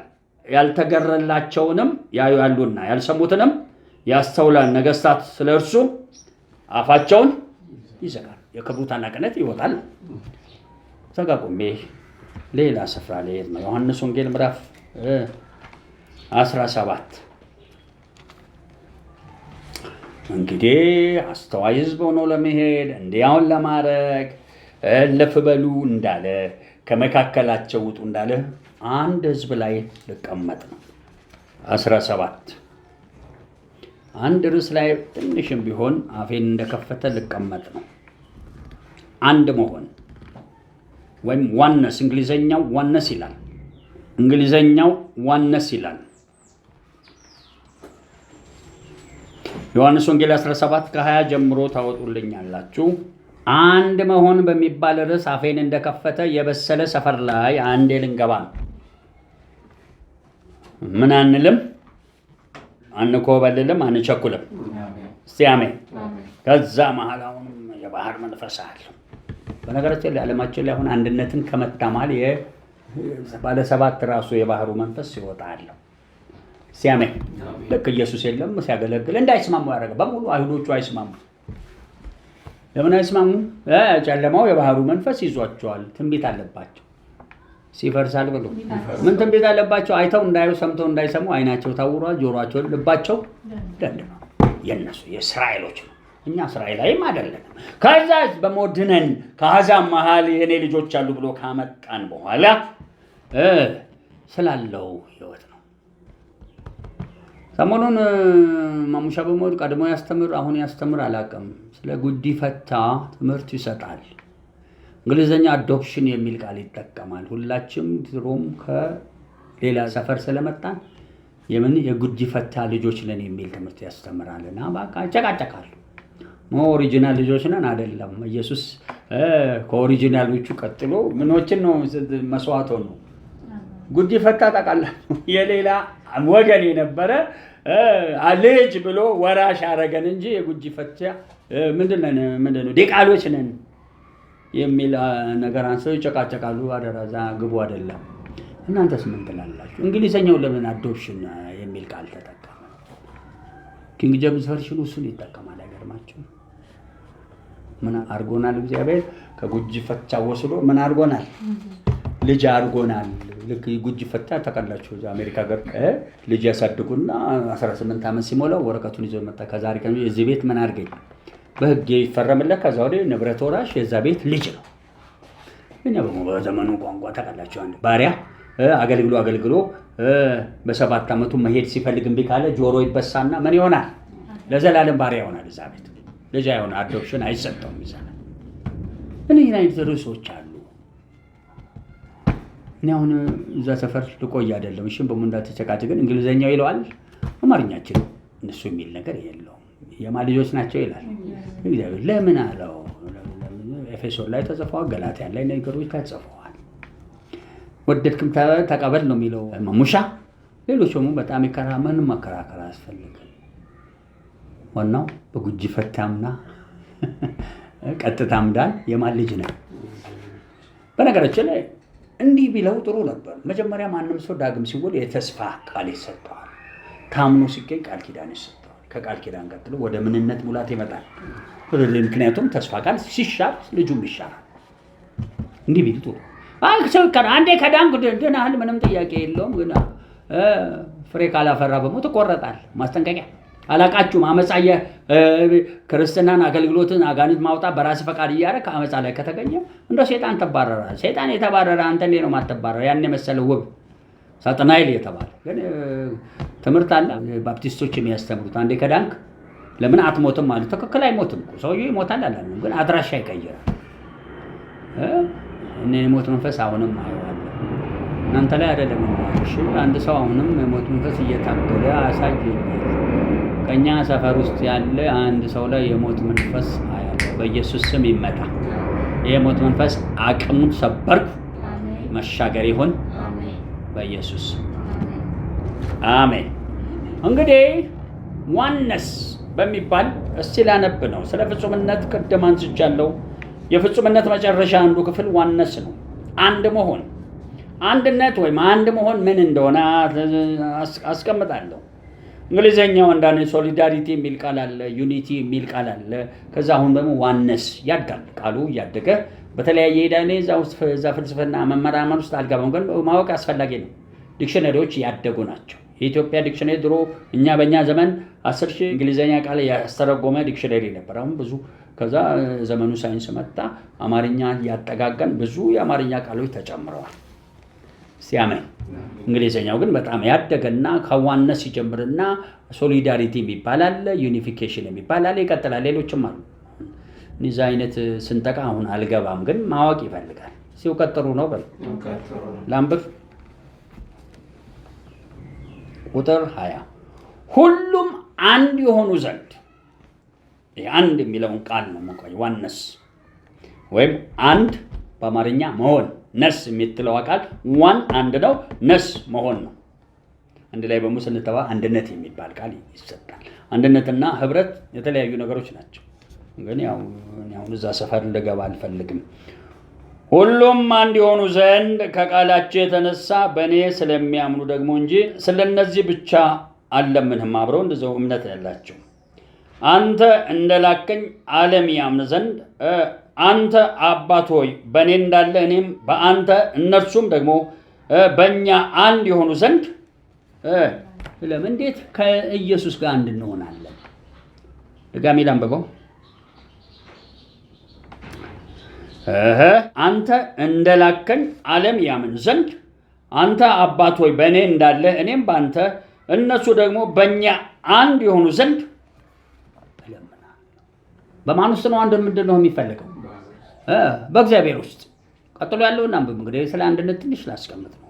አንድ መሆን ስሙት። ቀጥሎ ደግሞ እኛም አንድ እንደሆንን አብና ወልድ ስንት ናቸው?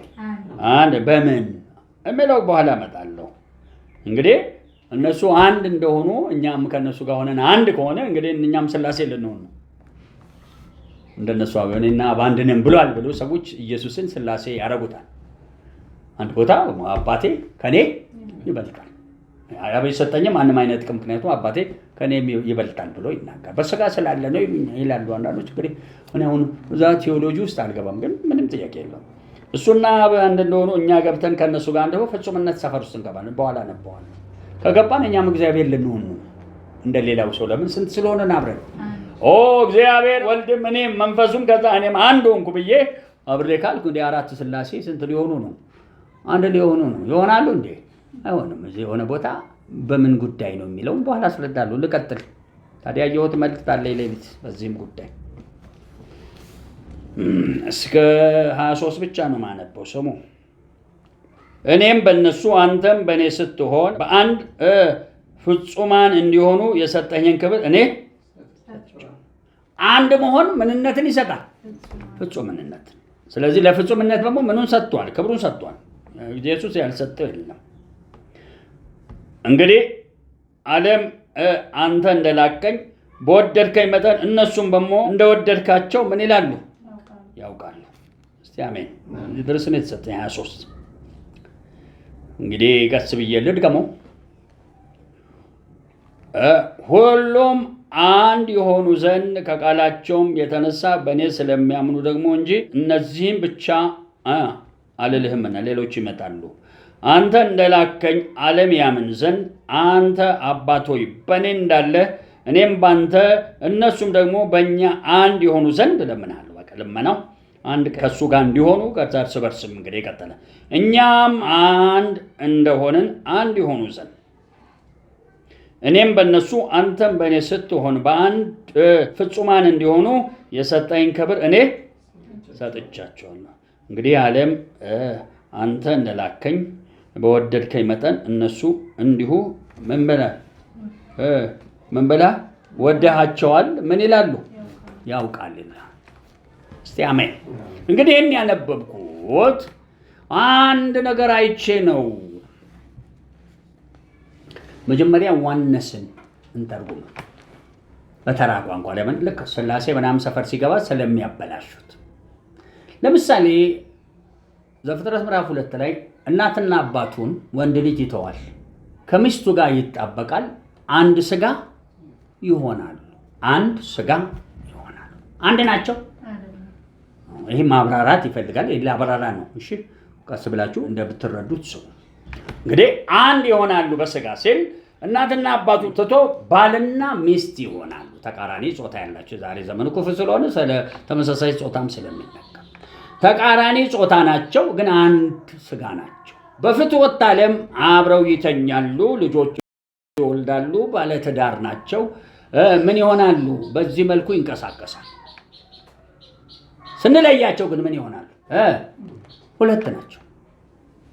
ግን በትዳር ምክንያት በፍትወት አንድ ናቸው። በማንነት ግን እሷ ሴት ነች፣ እሱ ወንድ ነው። እንዴ አንድ የሚለው ቃል እዚህ ጋር ሲተረጎም እነኚህ ሰዎች በትዳር አማካኝነት አንድ ስጋ እንዲሁ አንድ መንፈስም አይደሉም። አንድ ስጋና አንድ መንፈስም በጣም ትምህርት አሁን እኔ እዛ ውስጥ መግባት እኔ አንድ የሚለውን ትርጉም ነው መስጠት የምፈልገው። አንድ ማለት እንግዲህ ትንሽ እናብራራ።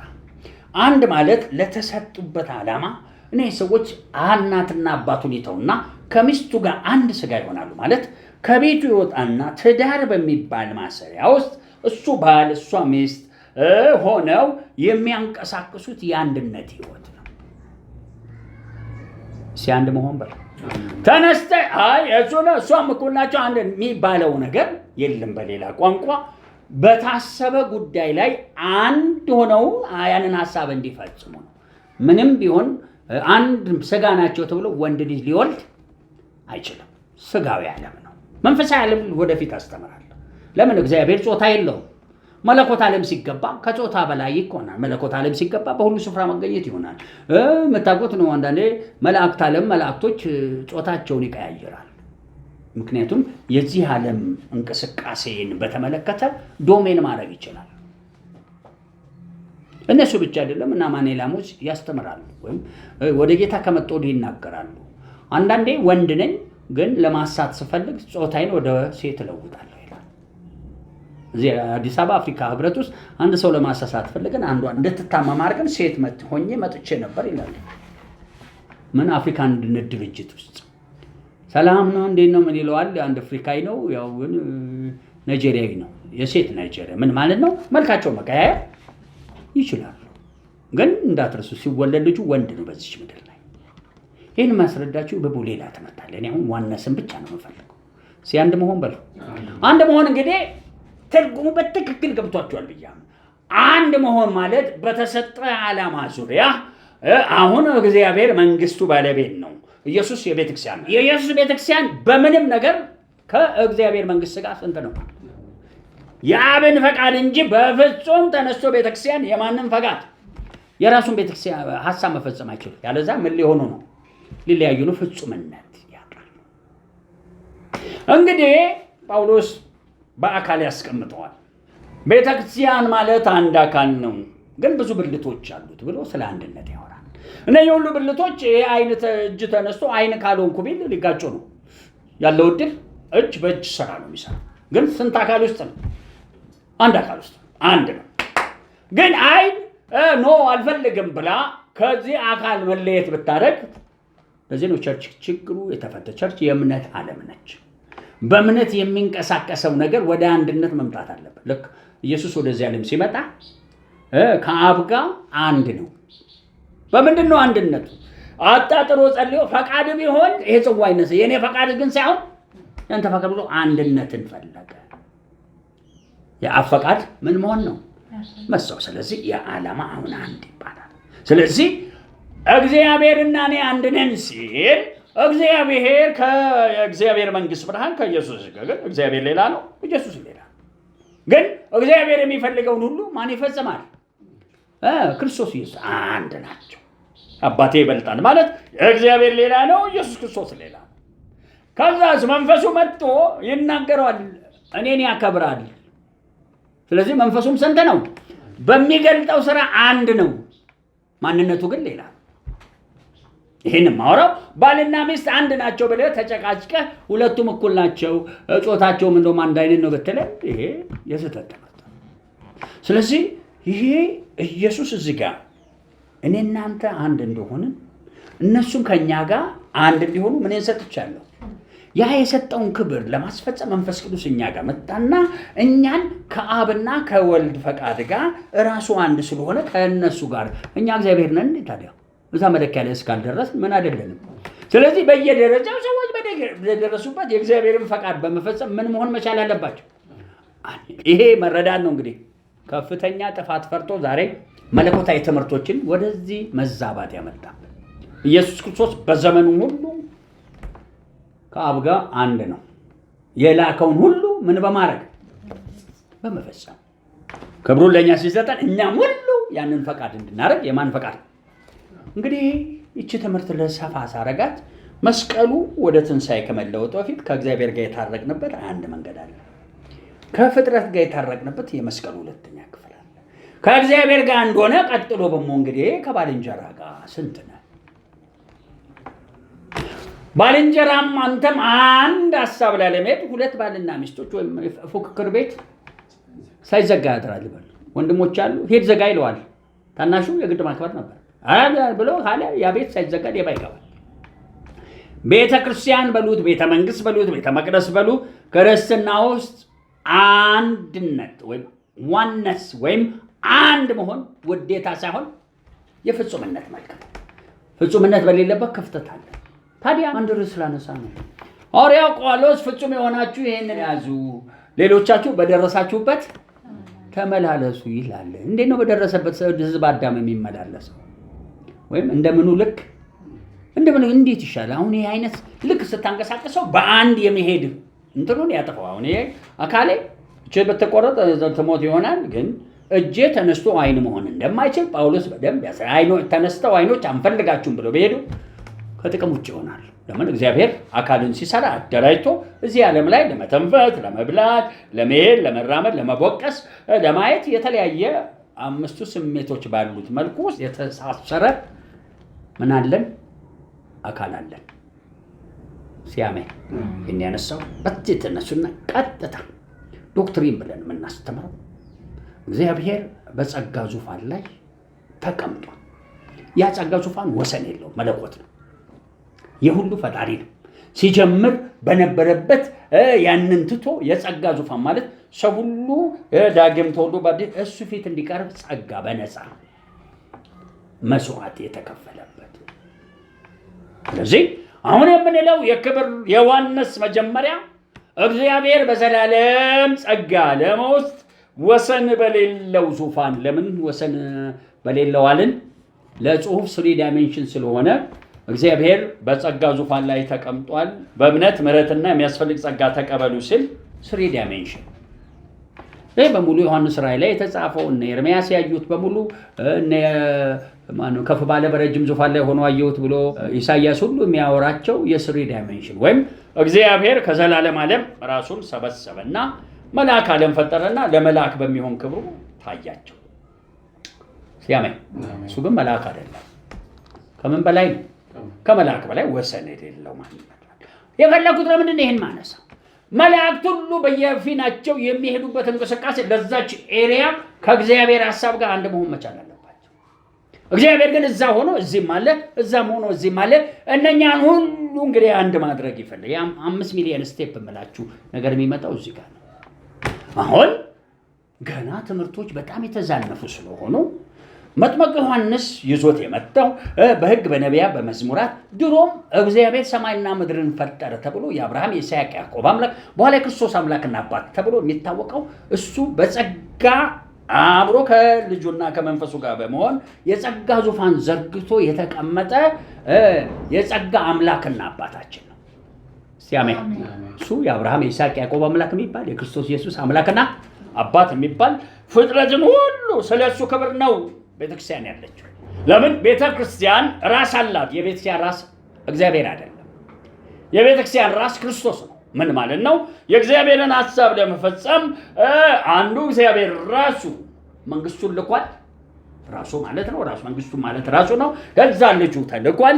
ልጁ ደግሞ የቤተክርስቲያን ራስ ሆኖ ተልኳል። መንፈሱ ውስጡ ገብቶ የቤተ መቅደስ ኃላፊ ሆኖ ተልኳል። የእግዚአብሔር ቃል ስልጣን በሕግ በነቢያት ተጽፏል የሚባለው ሁሉ አብሮ እዛ ላይ ተፈጽሟል። የቀደመው ሰማይና ምድር ወይም የቀደመው ዓለማቶች በሙሉ ተጠናቀው ተከፍሎላቸው የአዲሱ ሰማይና ምድር ዓለም በአንድ መልኩ ተከፍቷል። ሲፍጹምነት ከዛ አለ በሉ። ከዛ ጋር ለመኖር ከመለኮት ጋር የመጀመሪያ በመንግስትና ካህናት መያያዝ የኛ ነው። በቤተክርስቲያን ደረጃ በክርስቶስ ውስጥ፣ በመንፈስ ቅዱስ በቤተ መቅደስ፣ በእግዚአብሔር ቃል ደረጃ አፋችን ላይ በተለያየ ጉዳይ ላይ የተለያየ መልእክት ውስጣችን ሊቀመጥ አይችልም። ሙሉ መለኮት ውስጥ ካለን አንድ ነው መልእክቱ። ሲያመኝ ከመለኮት የሚወጣው መልአክን ሁሉ ያዛል። ከመልአክ የሚወጣው ምንን ሁሉ ያዛል? የሰውን ዓለም። የሰው ዓለም ማለት ይሄው ሙትቻ መንግስታት ምናምን ተብሎ የተጠሩ ከዚህ ዓለም ግን ይሄ ሁሉ ለመግዛት ሲፈለግ እኛ የት ነን ነው። ሲያመኝ ምን ያህል የመለኮት ክፍል ውስጥ ምን ያህል ተካፍላችኋል? ቀጥሎ ምን ያህል አቅም አላችሁ? ኢየሱስ አቅም እግዚአብሔር ዘንድ በመንፈሱ ተሰጥቶት ከማን ጋር አንድ ነበር? ከእግዚአብሔር ጋር አንድ ነበር። እኛ ምን ያህል አንድ ነን? ይህንን ማስተምረው እንዳትረሱ። ዛሬ ሌሊት ያየሁት ምንድነው? በጉባኤያችን መካከል ሰዎች አንድነት ወይም አንድ መሆን አቅቶ አብሶ ከዘላለም ሐሳቡ ጋር እርስ በርስ ማጣውት ዝንጀሮና ሚዳቆ ምናምን ነው እኮ እዚህ ያለው። ለምን? አንድ የመሆን መንፈስ የለም። ሁሉም በእያንዳንዱ ነገር ያልተቀደሰ ነገር ያለው ይመስል ወደ አንድ የመምጣት አቅም ነው።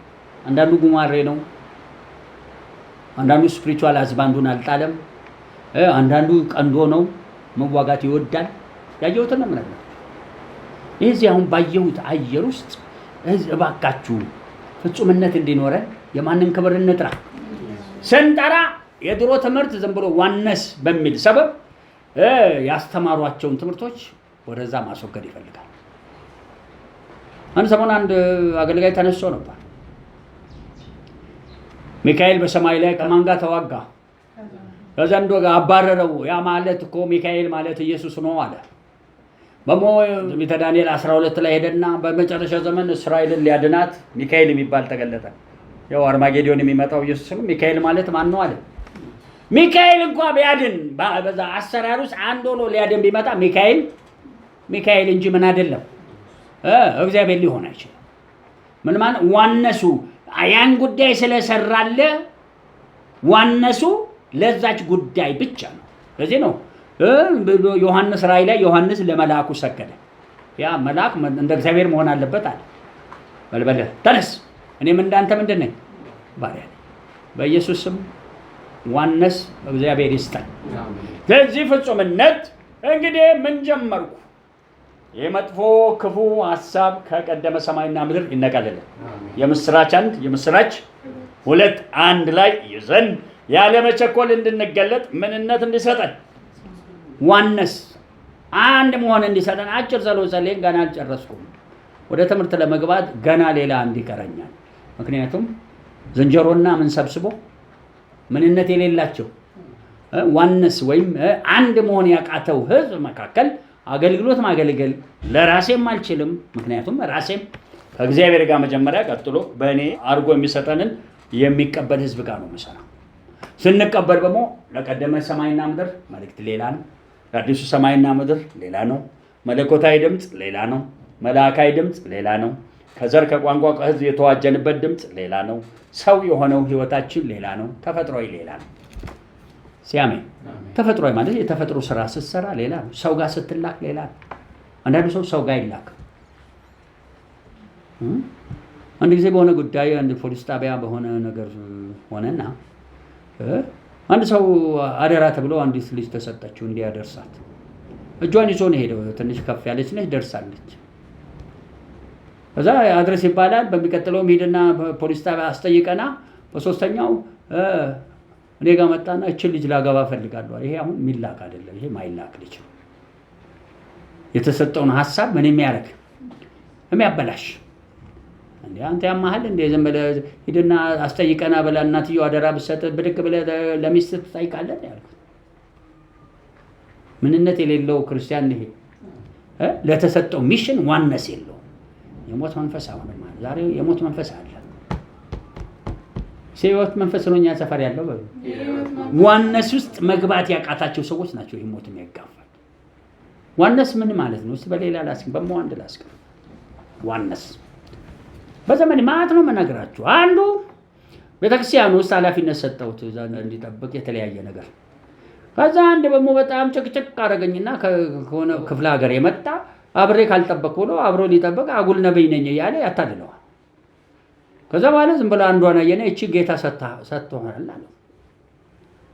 ከዛ በኋላ ያስቸግራል፣ ይጽፋል፣ ምን ይላል፣ ያማል እንደ ጠራውትና እግዚአብሔር እንዲህ ይላል ብዬ መልእክት ሰጠው። ያኛውን መልእክት እንጂ ይሄን አልቀበልም ማለት አሁን ቸርች ውስጥ ዋነስ የለም። ከዛ እንግዲህ ያላርፍ ካልክ ላሰናብት ነው አልኩት። እንዴ ቸርች እኮ የእግዚአብሔርና የህዝቡ ነው አለኝ። አንተ ልጅ ሊመታ ነው አልኩት። አንድ ቀን ተኝቶ እዛው ከፍተኛ የስኳር በሽታ መጥቶት ተደወለልኝ ከቤቴ። ምንድነው ላተ ተኝቶ በቃ አልተነሳም፣ ሊሞት ነው። እንደገና ወስጄ ወደ ጥቁር አንበሳ እንዲታከም አድርግ ቤቴ 15 ቀን ወስጄ በዛው ደህና ሰንበት። ምንነት የሌለው ሰው ሲያንድ መሆን በሉ ገና ልነካካ ነው። እሺ አንድ መሆን የማትችሉበት መስመር ላይ በሙሉ አውት ተፈትኖ ያልወጣ ማንነት ሁሉ መነሳት አለ። አንድ ነገር ኃላፊነት ሲሰጣቸው ሌላ ለተሰላላችሁ ምንም አንዳንዱማ በቃ እንደ ባለስልጣን እኮ ነው ባንዴ ቢሆን ባንዴ እንደ ባለስልጣን በዘመኔ እንደው ያስቸገረኝ። አንድ ነገር ስትታዘዙ ከዛ ነገር በላይ ባለስልጣን አትሁኑ። አልተመደባችሁም፣ አልተቀደሳችሁም። 5 ሰው ይቻለው እዚህ ጉባኤ 5 ሰው ዋነስ የማይችል ከዛ አየው እነ ጴጥሮስ ከማን ጋር ዋን ሆኖ መሄድ አይችሉም። ከኢየሱስ ጋር ያዛቸው ነው ወዲያው ይወስደዋል። ለምን በቃ ነገር ሌላ ታሪክ ያመጣሉ። ሄደው አንዱን እኔ አትሰብክም አሉት። ታውተው በል እንዳከለክሉ ዛሬ በስሜ መልካም ሰርተው ነገ እንደ ባለስልጣን አንዶቹ በሞ ስልጣን ተሰጥቷቸው ቢሆን ኖሮ ሁለቱን ከተማ ያቃጥሉ ነበር። ትዝ ይላችኋል። ወደ ሰማሪያ ከተማ ላካቸው። አንቀበልም ሲሉ ኤልያስ እሳት እንዳዘነበ እንድናዘን ምን ሰጠን አሉት። ስልጣን የሰው ልጅ ሊያድን እንጂ ምን ሊያለ ከየትኛው መንፈስ እንደሆናችሁ አጣቁትም ማለት። ኧረ እኔንም ጭምር አሁን ልንጸልይ ነው። ከማን ጋር ዋኔ ያርገን? ዋነስ ከእግዚአብሔር ሆይ በአንተ በልጅ በመንፈሱ ከእግዚአብሔር የስልጣን ቃል ጋር ከጸጋው ዓለማት ጋር አሁን ከምንለው ጋር የምስራች ከሚወራው ነገር ጋር ዛሬ ምንን ሰጠው እንዳለ ክብሩን እንደሰጠን እሱን ከሰራን ወዲህ አንድ ስራ ላይ ገና አልጨረስኩም። እንጸልያለን። እስቲ እዚህም የምታዩ ስለ ዋነስ ጸልዩ፣ አንድ መሆን ከእግዚአብሔር አብ ጋር እንዲሁ ከልጁ ጋር እንዲሁ። እግዚአብሔር የመንግስቱ ባለቤት ነው። ኢየሱስ የቤተ ክርስቲያን ባለቤት ነው። በእግዚአብሔር ስር ነው ያለው። መንፈስ ቅዱስ ቤተ መቅደስ ነው። በኢየሱስ ውስጥ ስር ነው ያለው። አንድ ናቸው፣ ግን ስራቸው የተለያየ ነው። በአንድ መዋቅሩ ስለሰሩ ሁሉንም ወስደ መጨፍለቅ አትችልም። ያለዛ ትዳር ላይ አንድ ይሆናሉ፣ አንድ ስጋ ይሆናሉ ሲል ወንድና ሴት አንድ ሊሆኑ አይችሉም። በትዳሩ በፍትወቱ ነው አንድ ቢሆኑት። እሱም በውስጥ ተመርታለ። የጸለይን እንቆያለን።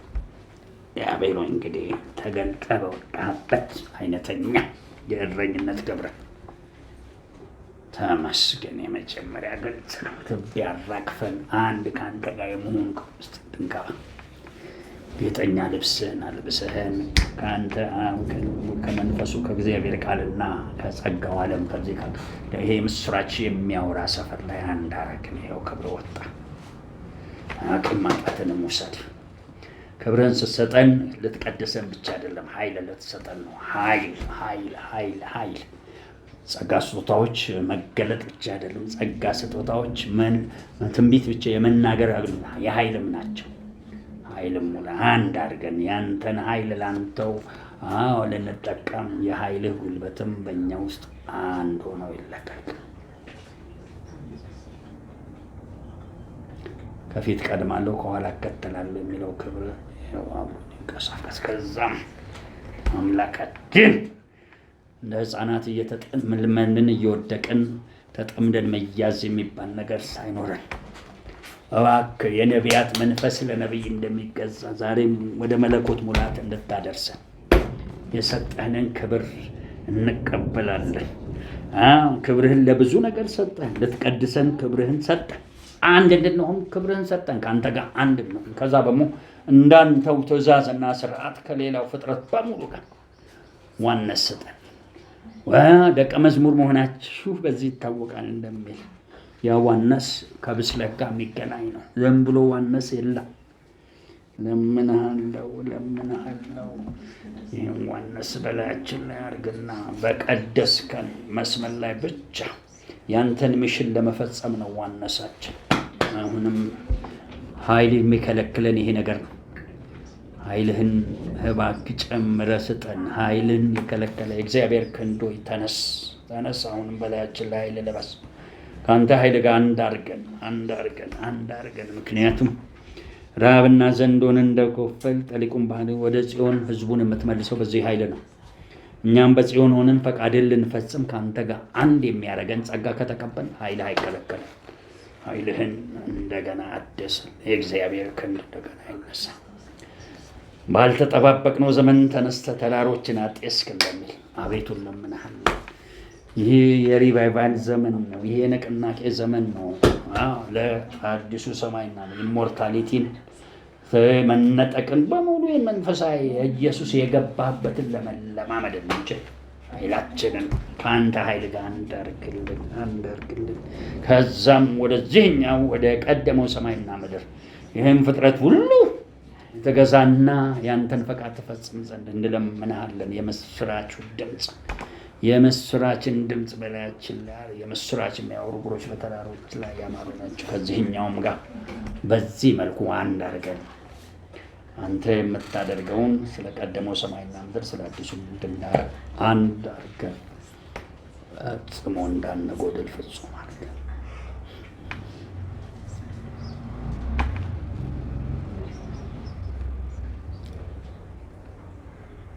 ቀጥሉ። እንዲህ እያየው ነው። አደራ ጸጋው እየሰራ ነው።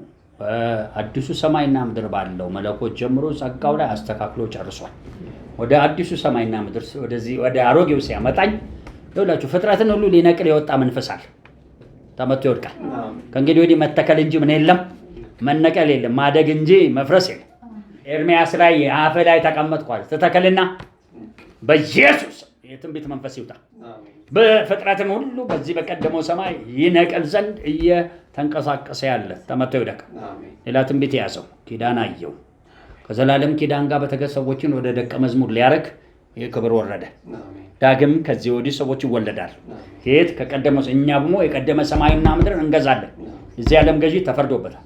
ዓለምን ስለ ዓለማኑ ይወቅሳታል። እንደዚህ በላያችን ላይ ያለው ጸጋ ቤተክርስቲያንንና አሕዛብን ይወቅሳል ወደ መዳን እንዲመጡ። ከዛ እኔ ወደ አባቴ እሄዳለሁ እንዳለ ወደዛ ሰው ሁሉ ይሄድ ዘንድ ይህም ክብር ሲሄዳለሁ። ጨብጡት እስቲ። ከዛ አንድ ስራ አለ፣ ወደ አንዱ ስራ እናለፋለን። የተለየ እረኛዊ ትምህርት ጨብጡ። ቅድም እንዳየው በቀደመ ሰማይና ምድር ላይ አሁን በሁለተኛ ያለው በእርግጥ የማገለግለው መልእክት ላይ ነው ያለው። እሺ በፍጥረት ላይ በእግዚአብሔር አንድ መንፈስ ውስጥ ሆነን ባለንበት ፍጥረት ሁሉ በቀንበር ተይዟል። የቀንበር ብዙ ጊዜ የዘላለም ሞትና የሥጋ ሞት ጭምር ያለበት። አሦርን በምድሬ በተራራ ላይ ሰብረዋለሁ ይላል። ቀንበሩም ከነሱ ሸክሙን ከትከሻቸው ይነሳ እንደሚል ይህን ቀንበር አያለሁ።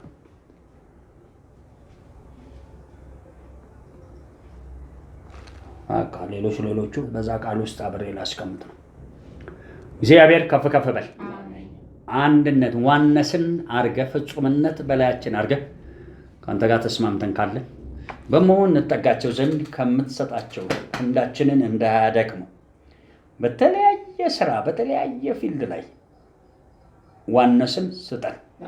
ከራስ ጠጉራችን መስተካከል ጀምሮ በሁሉም ነገር ዋነስ ካንተ ባለበት መራመድ ይሁን። እንዲያ ያለው በብዙ ጊዜ ዋነስ በማጣት አንድ መሆንን ከማጣት የተነሳ የአቅም መጉደል እንዳይከሰት ተጠበቁ ይላል። ኃይል ይወሰዳል ብዙ ጊዜ ሱኖማዩ ጨበጥ ምድርቷ ላይ ነገሰ የሞትን መንፈስ አለው። ቅድም አንድ ሰው ምላችሁ እዚህ ቸርች እዛ ሌላ አሁንም አገሪቷ ላይ ነገሰው የሞት መንፈስ ይመታል። ወደ ቃሉ እንሂድና በዛው እሱን ሁሉ እንጠራረጋለን። ጌታ ሆይ አሳልፍ የሰጠው አብረህን ቆይ በኢየሱስ። መጽሐፈ ዕዝራ ላይ እንሄዳለን። ከምዕራፍ 5 ጀምሮ እናወጣለን። 2 ስፍራዎች አነባለሁ። እንደው ከማንበብ በፊት ኤርምያስ 1 ላይ እስቲ ላንብብ። ዕዝራ የሚባል ሰው የመጣው ከዚህ ቃል የተነሳ ነው። ኤርምያስ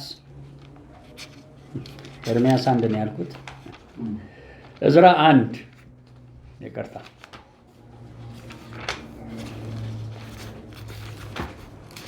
ሀሳቤ ሌላ ቦታ ስላለ ዕዝራ 1 አነባለሁ። ፈራን በቃ ጠቅላላ ትምህርት ነው የምሰጠው። ምን አይነት የተለየ እረኛዊ ምን አገልግሎት። ዛሬ ይሄ በትክክል እኛ በራሳችን ዘመን ሪቫይቫል ወጥቶ ባለበት ያለ መልእክት ነው። ላንብብ። ዕዝራ መጽሐፈ ዕዝራ 1 ቁጥር 1 በኤርምያስ አፍ የተነገረው የእግዚአብሔር ቃል ይፈጸም ዘንድ። በየዘመናቱ ትንቢቶች አሉ። ታዲያ እንዳትረሱ፣ እኛ ትንቢት አማኞች አይደለንም። እስቲ አሜን። ለምን ትንቢት ይሻላል? ምን እንመን? ትንቢት ካልታመነ ምን እንመን? ምክንያቱም ፍጥረት ሁሉ በአፉ ቃል ነው ታስሮ ያለው። ትንቢት ካላመንን፣ ምክንያቱም መጽሐፍቱ የትንቢት መንፈስ ለነቢይ ይገዛል ይላል። ነቢዩ ከከለከለው ይያዛል። ስጦታ ነው። አንድ ከስጦታዎች ልክ ጥበብ መንፈስ ምናምን እንደሚባል አንድ ስጦታ ነው። በስጦታ ላይ ተደገፉ ይላል እንዴ? አይልም። እናውቃለን። ስለዚህ በስጦታ እንደገፍም አለቀለት እዛ ነው። አሁን ይሄ ኤርምያስ የሚባል ነቢይ በዘመን መካከል 70 ዓመት ወደ ባቢሎን ምድር ትሄዳላችሁ፣ ከዛ በኋላ ከ70 ዓመት በኋላ ወደ እስራኤል ትመለሳላችሁ የሚል የእግዚአብሔር ቃል ትንቢት ስላለ ነው። ዕዝራም የተነሳው ዘሩባቤል የሚባለው የተነሳው እነሱን ላነሳ ነው እንግዲህ የፈለኩት። እኛ ጋር እናምጣው ታዲያ እንዴት ይሻለናል? ያለ ትንቢት ከምን እንነሳ? መንጠልጠያ አንዳንዴ የተስፋ ቃል ይለዋል ያንግቹ ዶክተር ያንግቹ የተስፋ ቃል ሚስማር አለ ኮተም መሳቅለው እንዳለ የተስፋ ቃል ፈልግና ተንጠልጠል ይላል። ተስፋ ቃልስ አይሻርም? ተስፋ ቃል እምነት ከሌለ ተስፋው ምን አይልም፣ አይፈጸም። በተስፋ ቃልና በኪዳን መሀል ምን ልዩነት አለ ሲባል አንድን ሴት ሰው ያጫታል። የኔ ነሽ እንግዲህ አልገባሻለሁ እስካላገባት ድረስ ጮኝነቱ ሊቀር አይችልም ይችላል። ስለዚህ ኪዳን የሚባል ነገር ለዚህ ነው የጌታችን የመድኃኒታችን ኢየሱስ ክርስቶስ ምን ኪዳን ምን ቆመው አዲስ ኪዳን ላይ ነው እንጂ ምን ላይ አንቆምም፣ ትንቢት ላይ አንቆምም። ገብቷችኋል ብዬ አብርሃም ተስፋ ቃል ተሰጠው። ከዛ በኋላ ልጁ መሰዋይ ኪዳን ተሰጠው። ይኸው ኪዳኑ ዛሬም እስራኤሎችን ሊያመጣ አልፈረሰም። ኢየሱስ አላፈረሰውም ወይ ነው? እሺ ከፍ አድርጎታል በሉ። ከፍ አድርጎታል ወደ ተሻለ ክብር ከሰለሞን የሚበልጥ በዚህ ያለ እንደምን እንደ ሰለሞን ሁሉ የዚህ ቃል ኪዳን ውጤቶች ናቸው የአብርሃም። ኢየሱስ ግን ኪዳኑን ለመግለጫ በአብርሃም በኋላ የዳዊት ልጅ በሚባል ወደ ሙሉ ክብር ዓለምን ሁሉ የከተተ ዓለምን ብቻ አይደለም ብዙ ነገር ነው የለወጠው። ሲያመኝ ስለዚህ ገብቷችኋል ብዬ አምናለሁ። ዛሬ ትንቢት ላንከተል ልንጸልይ በሙ ትንቢት ስንከተል ኖረናል። እስኪ ከትንቢቶች አንዳንዱን ላንሳ። አዙዛ ላይ የዛሬ 100 ዓመት ኢትዮጵያ ውስጥ ምን ይነሳል? የትኛው አይነት ሪቫይቫል ነው የሚነሳው? የቀደመ ሰማይና ምድር ነው እንደነ ጴጥሮስ? እነ ጴጥሮስ አይነት ሪቫይቫል ብቻ ነው የምንፈልገው አይደለም። ስለዚህ ይህ ትንቢት ብቻ እንግዲህ ሊያሳንስበት ነው። ኃይል ሲሄዳል አሜን። ሁላችሁም አሁን አይነተኛ ትምህርት ነው ይዤ የመጣሁት እንጂ ዝም ብለህ የምታውቀውን ትምህርት አይደለም። ስለዚህ አንድ ክርስቲያን መነሳት ያለበት ከትንቢት አይደለም ከኪዳን። ኪዳኑ ምን ይላል ነው? ኪዳን ምን ይላል? ኪዳንና ለምን ዮሐንስ ራእይም ራሱ አንድ ራእይም ህልምም ራእይም ምንድነው ትንቢትም ሁሉም አንድ ናቸው። ስለዚህ አንድ ክርስቲያን ከኪዳን ከተነሳ እንዴት ይሻላል? አሁን ከኪዳን ልንነሳ ነው። አሁን ዕዝራ የሆነ ትንቢት ነበረ። ምን የሚል 70 ዓመት አለቀ። ይኸው ኢሳይያስ 45 ላይ ቂሮስን አስነሳለሁ ቤቴን ቂሮስ ምን ነው አለ እረኛ የሚል ተዘለ። እዚህ ቂሮስ ተነሳና የእግዚአብሔር የሆናችሁ ተነሱ ወደ ኢየሩሳሌም በሙሉ ሀገር አዘዘ በሙሉ ቤት ሰረው በለው። በትንቢት የተነሳ አገልግሎት አደጋ አለበት። በምን የተነሳ አገልግሎት? በኪዳን ግን አደጋ የለው። ሲያመኝ ይፈጸም ዘንድ እግዚአብሔር አብሮት ይቆማል። ስለዚህ ዛሬ እንግዲህ ላነሳ ነው ምን ይሻለናል? የዛሬ 2000 ዓመት ኢየሱስ ክርስቶስ ለዓለም ሁሉ ኪዳን እግዚአብሔር ገባለት። ምን ገባለት? በሰማይና በምድር ስልጣን ሰጥቻለሁ። ሲያመኝ ስለዚህ መንፈሱን ይኸው ውሰድና ላክና ድነት መስበክ ጀምሩ ብሎ ለልጁና ለመንፈሱን የሰጠው ለማን አልሰጠውም? ይሄ ነገር አብ መጀመሪያ ለሐዋርያቶች አልሰጠው። ሐዋርያትም መርጧል፣ ግን ለኢየሱስ ነው የተሰጠው። ከዛ አሁን ወደምለው ስብስብ አየልገው። ስለዚህ መጀመሪያ መልስ አግኝታችሁ ትንቢት አይመራንም፣ ኪዳን ይመራናል። ኪዳን ከመራን የዛሬ 2000 ዓመት ያለው ኪዳን ዛሬም እንደዚሁ ነው። ትናንትም ዛሬም ለዘላለም ኢየሱስ ምንድን ነው? እኛ ባንታመነው የታመነ ሆኖ የማን ልጅ ተብሎ። ስለዚህ አንድ ነገር ፈቀቅ አደረግን። 2000 ዓመት በምናምን የተነገረ ትንቢት በእኛ ዘመንም የተነገረውን ትንቢት እንዴማ ያለው አሁንም ሌላ ራእይ ያየው ኃይል ሲወጣ አየው። ሁለተኛ ኮቴያችንን ሲጋፉ የነበሩ የቀደመ ሰማይና ምድር ያለ ህዝብ በሙሉ ዛሬ ተደርጎ ይሄዳል።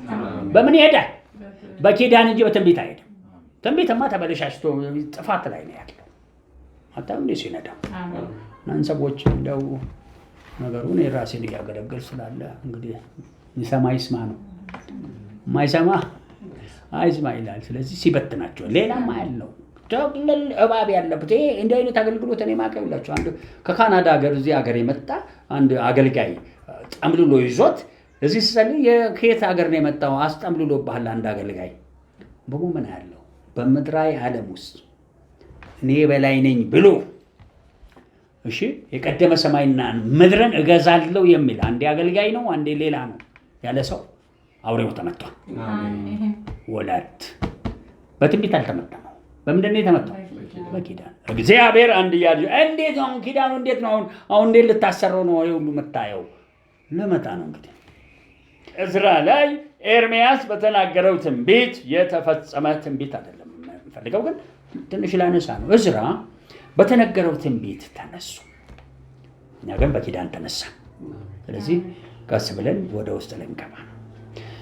ዕዝራ ሰዎቹን ይዞ ያው ባቅሙ ፈሪ ነው፣ 3 ቀን ጾም ጸሎት ይዞ ምናምን ወደ ኢየሩሳሌም መጡ። ይህ ታሪክ ተጽፎልናል። እኛ የእነሱን ታሪክ ነው የምፈልገው። አሁን ብሎ በራይ ዓለም የኪዳን አምላክ ቀስተ ደመናውን ይዞ እግዚአብሔር የመንግስቱ ባለቤት ሆኖ ልጁና መንፈሱ መካከለኛና ረዳት ሆነው በኪዳን ወርደዋል። በትንቢት አልወረዱ፣ አንፈልግም። ትንቢት ከወረዱ ዮሐንስ ራእይ ላያችን ላይ ይፈነዳል። ስለዚህ ዮሐንስ ራእይ ትንሽ ምን ሊል ነው ማለት ነው? ልያዝ ነው። እስቲ አሜን። አዙዛስ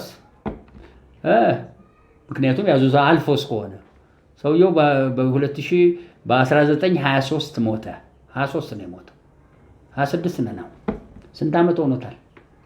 3 ዓመት። ስለዚህ ትንቢቱ የተነገረው ኦልሞስት ከ3 ዓመት በፊት ከ1901 እስከ 1923 ሞቷል። ከዛ ወዲህ ይህንን ትንቢት የተናገረው አገልጋይ ታዲያ በሱ ለመንጠልጠል ያዋጣናል? አዋጣ። እኔማ ገብቶኝ ሌላቸው እኔ ሲምፕሊ ሌዲ ስጸልይ አዳዲስ ሪያል ክፈተልኝ ሲል ዝም ብሎ ይከፍታል። አሁን የከፈተውን ለእናንተ ዝም ብዬ ለመና እኔ የምፈልገው ለእኔ ነው። አሁን ለምሳሌ አንዱ እሺ በቀደመ ሰማይና ምድር አሸንፋቸዋለ፣ ጭንቅላቱ ተመታ። ሰዎች ሰልፍ ከተሉ ነው የነበሩ፣ ተመታ በቀደመ ሰማይና። ይሄ አሁን ግርግር የሚፈጠርበት የቀደመው አዲሱ ማነው በኃይል በክብር ቆሟል።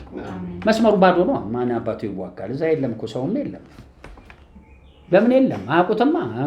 ራሱ ጴንጤዎች ሲያሟርቱ እዚህ ጋር ማሟራት አያውቁትም። የሚያሟሩት እዚህ ገንዘብ ያለበት ጋር ኑሮ ያለበት እቺው ነች አቅማቸው። እዛ መናፍስት የሚልኩትም መልአክ የሚልኩትም እዚህ ነው። እዛ አይልኩም፣ የለም፣ አያውቁትም። ገና ይመጣል ነው የሚሉት። ስለዚህ ተገላግለናል። ይኸው በኃይል አይዋል። እዝራ ሰውን ይዞ ሄደና አብሮት በእነሱ ሕግ መሰረት በእነሱና አዲስ ኪዳን ነው መሳፍንት ዘሩባቤል የሚባላል ህዝብ የሚመሩ ገዢዎችም አሉ። ክህንነቱን እዚህ የሚሰራ እዝራ አብረው አሉ። እንዲህ ነው የተጣመዱት። የድሮ አሰራር ይሄ። አዲሱ ኪዳን እንዴት ነው የተሰራው? የእነሱ እንደዚህ ነው፣ የእኛ በጎ ሌላ። የእኛ የሚያውቀው ክርስቲያኖች የሚያውቁት የመጀመሪያ የታችን የቀደመው ሰማይና ምድር ላይ ኢየሱስ ወደታች ወርዶ ማርኮ በአብ ቀኝ ሲቀመጥ የቀደመ ሰማይና ምድርን የሚገዛበትን ክብር ነው። እግዚአብሔር ጌታዬን ጠላቴ እግር መረገጫ ሲያደርግ በምን በቀኝ የታመነ ከጽዮን በተላከበት ትር መግዛት ነው። ወደ ዓለም ሁሉ እዚሁ ይኬዳል። በአብ በወልድ በመንፈስ ቅዱስ እያጠመቁ ምን ማድረግ? የደቀ መዝሙርነቱ ክብር እዚሁ ነው ያለው። ለምን? የሚቀጥለው ለመምጣት መሞትና መነሳት የሚባል ትምህርት ስላለ ኤልያስ እንደተነጠቀ የሚነጠቅ ሄኖክ አካይነ ትንሣኤ ለብሶ የሚሄድ የሚባል ትምህርት የለም። ግን ዮሐንስ ራእይ ላይ ድንገት ትንሣኤዎች ያወራል። የመጀመሪያ ትንሣኤ፣ ሁለተኛና ስንተኛ የነጩ ዙፋን ፍርድ ብሎ 3 ያ ትንሣኤ በትንቢታዊ መልክ የተጻፈ ነው። ማንም ደፍሮ በየዘመናቱ የትንሣኤ ኃይል እየሰራ እንዳለ የለም። እሱና ትንሣኤውን ብናቅ ነው የሚሉት። ቢሆንልን እኛም ሞተን እንድንነሳ የሚል ነው። የገፋሁት ነው። ሲያሜን እንግዲህ እንዳትረሱ። ይህን የወሰድኩበት ምክንያት በእነሱ ዘመን መሳፍንት አለ፣ ምን አለ፣ ካህን አለ። እነዚህ ሰዎች ቤቱን ጀመሩ። ከ2 ዓመት በኋላ ነው የጀመሩ። ሲዘገዩ በሉ አቅማቸው ዘገዩ። በዘገዩበት ሆኖ ከ2 ዓመት በኋላ የሚቃጠል መስዋዕት አቅርበው ቤተ መቅደሱን ለመስራት ከተማውን ለመስራት ተዘጋጁ። ለመስራት የግድ መቀደስ ነበረባቸው። የምን መስዋዕት አቀረቡ? የሚቃጠል ትዝ ይላችሁ ሳሙኤል ህዝቡ ፍልስጤሞች ከበቡን ሲሉ ጠቦት አምጡ ብሎ መሰዊያ አረገ። አሸነፉ። ሲያመን ወደኛ መጣዋል። እንዳትረሱ። አንድ ቦታ መጽሐፈ መሳፍንት ላይ አንድ ቆባበት የሌዊ ቆባበት የለም። ሰዎች ተኙባትና ቆራርጦ ለ12ቱ ነገር ናገ። ይሄ ነገር የሰሩብን ቢንያሞች ናቸው አለ። ተቆጡ። 12ቱ ነገር ተነሱና ጦር ሰበቁ። አንድ ሆኑ። ሲዋነስ በሉ ከዛ ብድግ አደረጉና እግዚአብሔር እስቲ ካህኑን ጠራ እንዋጋቸው አለ። እግዚአብሔር ታዘባቸው። ምክንያቱም ሳይቀደሱ ውጊያ የለም። ብድግ ብለው ሂዱ አላቸው። ካህኑ እንኳን አልገደሉት። ምክንያቱም ካህኑ የሰማው ነው። ሄዱ፣ ተሸነፉ። ቢንያማኖች ጸጉር መወንጨፍ ይችሉ ነበር። ክፉ ሰውም እኮ መከናወን ያገኛል። ተሸነፉ። መጡና ቀኑ ሙሉ ጾም ጸሎት ያዙ። እስቲ አሁን ስንውጣው ያሉት ድቃ ሄዱ ይላል። ተሸነፉ። ከዛ ቁጭ አሉና ምንድን ነው የተሳሳት ነው ከእግዚአብሔር ጋር? ምን መስዋዕት አላቀረቡም? ስለ ራሳቸው ኃጢአት እንዴ በቃ እዛ የተሰራ ኃጢአት እነሱም ሰፈር አደረጉ። በድብቅ ነው እንጂ ቁባብት ላይ እንደተኛ የተኛ ሰው የለም እንዴ አለ። ከዛ አሉና በቃ እግዚአብሔር ይበድል የሚቃጠል መስዋዕት አሁን ሄዱ አለ። አሸነፉ። 600 ሰው እስኪቀራቸው።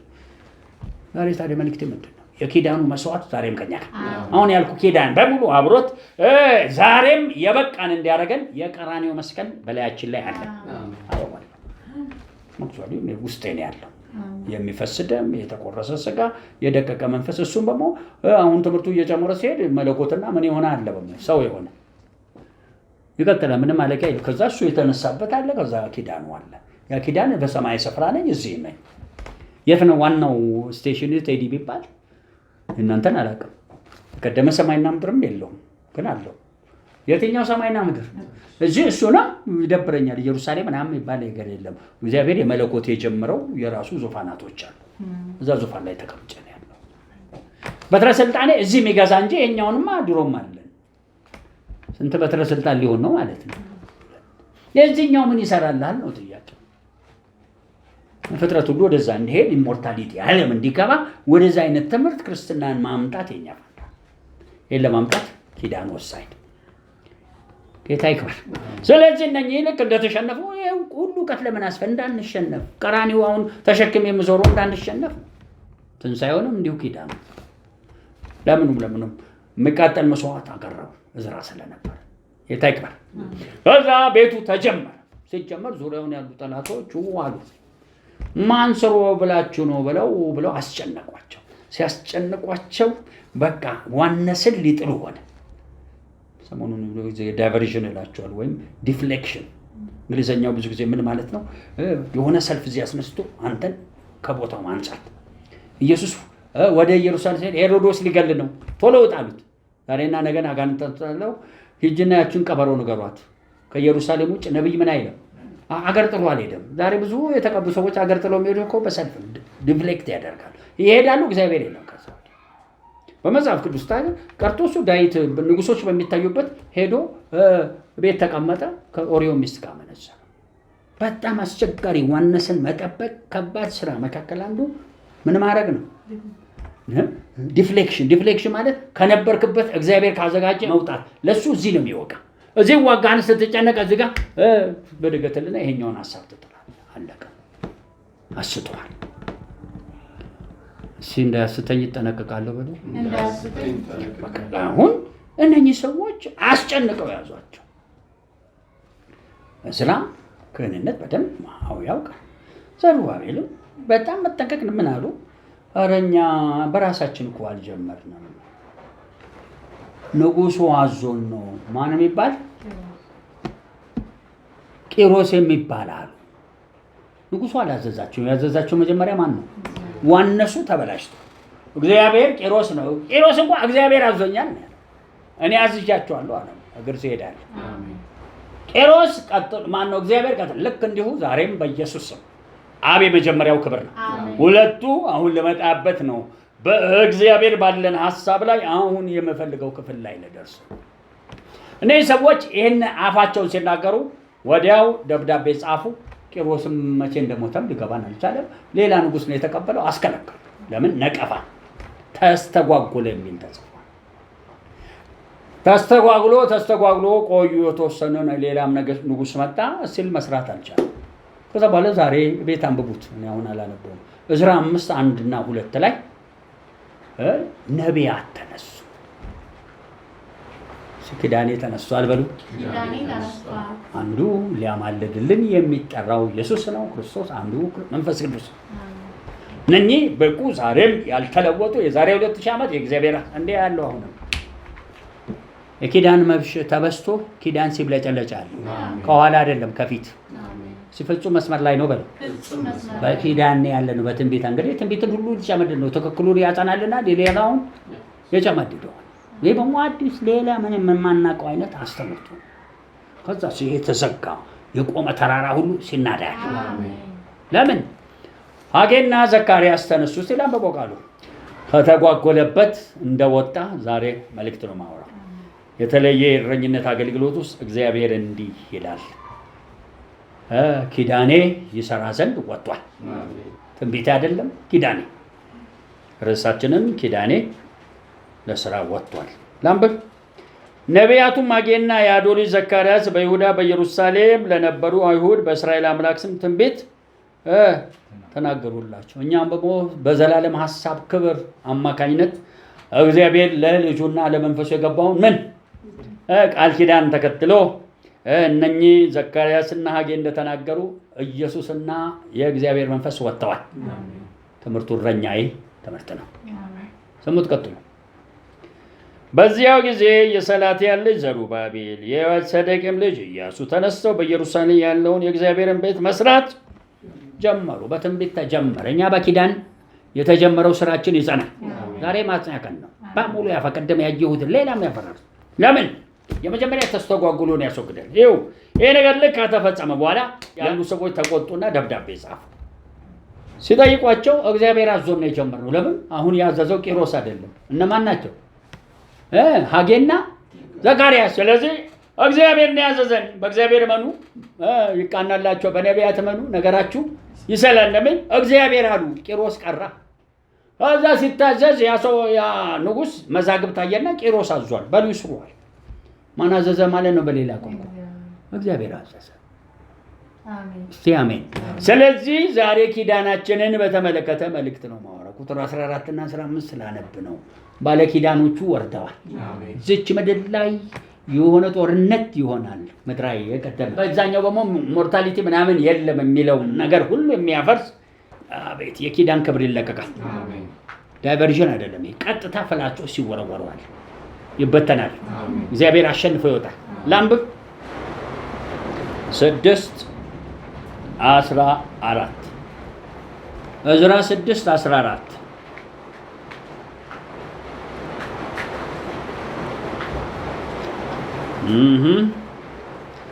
የአይሁድም ሽማግሌዎች በነቢዩ በሐጌና በአዶ ልጅ በዘካርያስ ትንቢት ሰሩ፣ ተከናወነላቸው እንደ እስራኤል አምላክ ትእዛዝ። አሜን። እንደ ፋርስ ንጉሥ እንደ ቂሮስ፣ እንደ ዳሪዮስ፣ እንደ አርጤክስስ 3 ንጉሶች ትእዛዝ ሰርተው ምን አሉ? ታላችሁ ሐጌና ዘካርያስ 2 የወይራ ዛፍ ሆነው አንዱ ድንገት ኢያሱን እድፋም ልብስ አይተው ተወገደ። ዛሬም ድካሞች ይወገዳሉ። አንዱ ደግሞ ተራራ ከፊቱ አልሄድ ብሎ ዘሩባቤል ይታገል ነበር። በምን? በመንፈስ እንጂ እነሱ በእነሱ ዘመን፣ እኛ ደግሞ ከነሱ በሆነ የመጀመሪያ የቀደመ ሰማይና ምድር እረኝነት ክብር አለ። በእረኝነታችን ላይ ኪዳኑ ያልፋል። ከሁለተኛው በዚህ በቀደመ ሰማይና ደግሞ ከሐዋርያነትና ሊቀ ካህናት ጀምሮ የሚሰራው ነገር አብሮ ይሰራል። ስንት ሆኖ? አንድ ሆኖ ኪዳኑ ይፈጸም ዘንድ ከዚህ ቀን ጀምሮ ይህን ኪዳን ድል የሚነሳ ላይኖር እግዚአብሔር ከትንቢቶች በላይ በእኛ ይነገር ትንቢት በነገሌ ነገር ትንቢት ማሻሩ ነው። ከትንቢትና ከኪዳን ማን ይበልጣል? ትንቢቱን የሚያመጣው ምኑ ነው? ኪዳኑ ዛሬ ይጨፈልቀው ዘንድ በክርስቶስና ለሐጌና ዘካርያስ እንደተባሉ የኢየሱስና የመንፈስ ቅዱስ ክብር ያልፋል። የእግዚአብሔር ፈቃድ በእኛ ይፈጸም ዘንድ እነኚህ በጊዜው የጀመሩት ሕንፃ አለቀ። በኋላ ሌላው ታሪኩን አንፈልገው። በእኛ ያለው ስራ ይኸው ሊጀመር ያለው በፊታችን ያልፋል። ጸልያለሁ። ልቀቁት።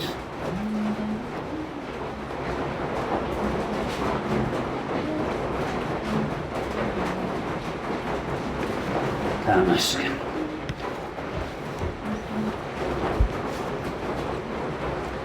ትንሽ ደቂቃ ጸልየን እንዘጋለን። ወደ የወጣችሁ ዝናቡ ከመነቦቱ ትሄዳላችሁ።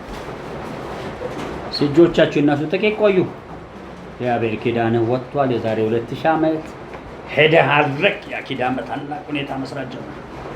በሰማይና በምድር ስልጣን ተሰጠኝ ያልክበት ኪዳን፣ ወደ ዓለም ሁሉ የሄድክበት ኪዳን፣ በአብ በወልድ እያስጠመቀ ደቀ መዝሙር እስከ ዓለም ፍጻሜ እንዳልክ ኢየሱስ ክርስቶስና መንፈስ ቅዱስ አንድ ላይ ያን መቅረዝ እንዳቆማችሁ እድፋሙን ልብስ ከኢያሱ በመንግስትና በካህናት ክብር ጣልቃ ግቡልን።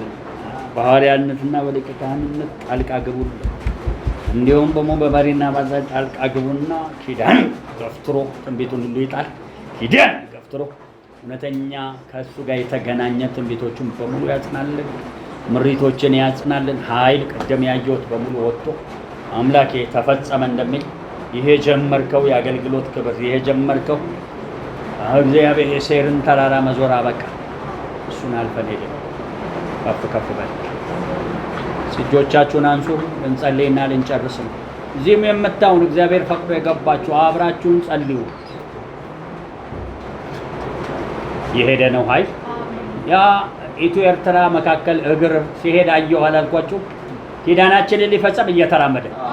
ስለዚህ ኢትዮ ኤርትራ ጦርነት እንደቆመ አሁን ደግሞ ኪዳናችንን ሊፈጽም ምን ብሏል ማለት ነው? ወጥቷል።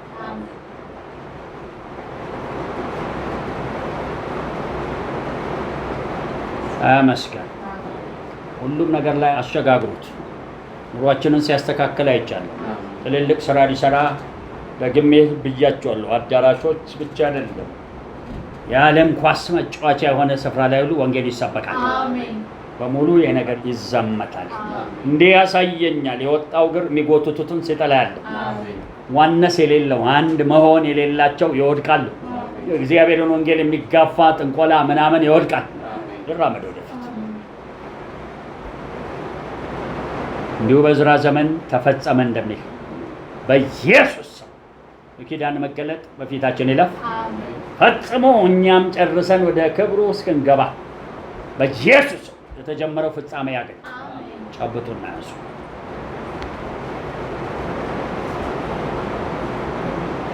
አመስግን።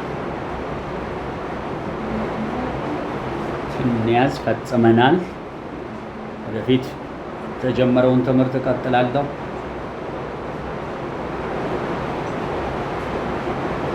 ጎንበስ ስንበል ክብር ለአብ ይሁን፣ ክብር ለወልድ ይሁን፣ ክብር ለመንፈስ ቅዱስ ይሁን። እልልታና ጭብጨባ እናቀርብለታለን። እናመሰግንሃለን እግዚአብሔር። ከፍ ከፍ በልልን። ስለነበረን ጊዜ ተባረክ። ይሄ በትክክል ያለፈ ክብር ሌሊቱን ይሄው እግር ሲሄድ ያለው በቃ ጸጋው እየሄደ ይቆያል። ጸጋ መልሽ የሰጠው በኢየሱስ ተባረኩልኝ። እናንተም ተባረኩ። ሳምንታዊ ፕሮግራሞቻችን እዛ የተጻፉ ናቸው። የቢሮ ሰዓት አለን፣ ስልክ አለን፣ መደወል መስጫም አለን። መስጠት ይችላል። ተባረኩልኝ። ሰላም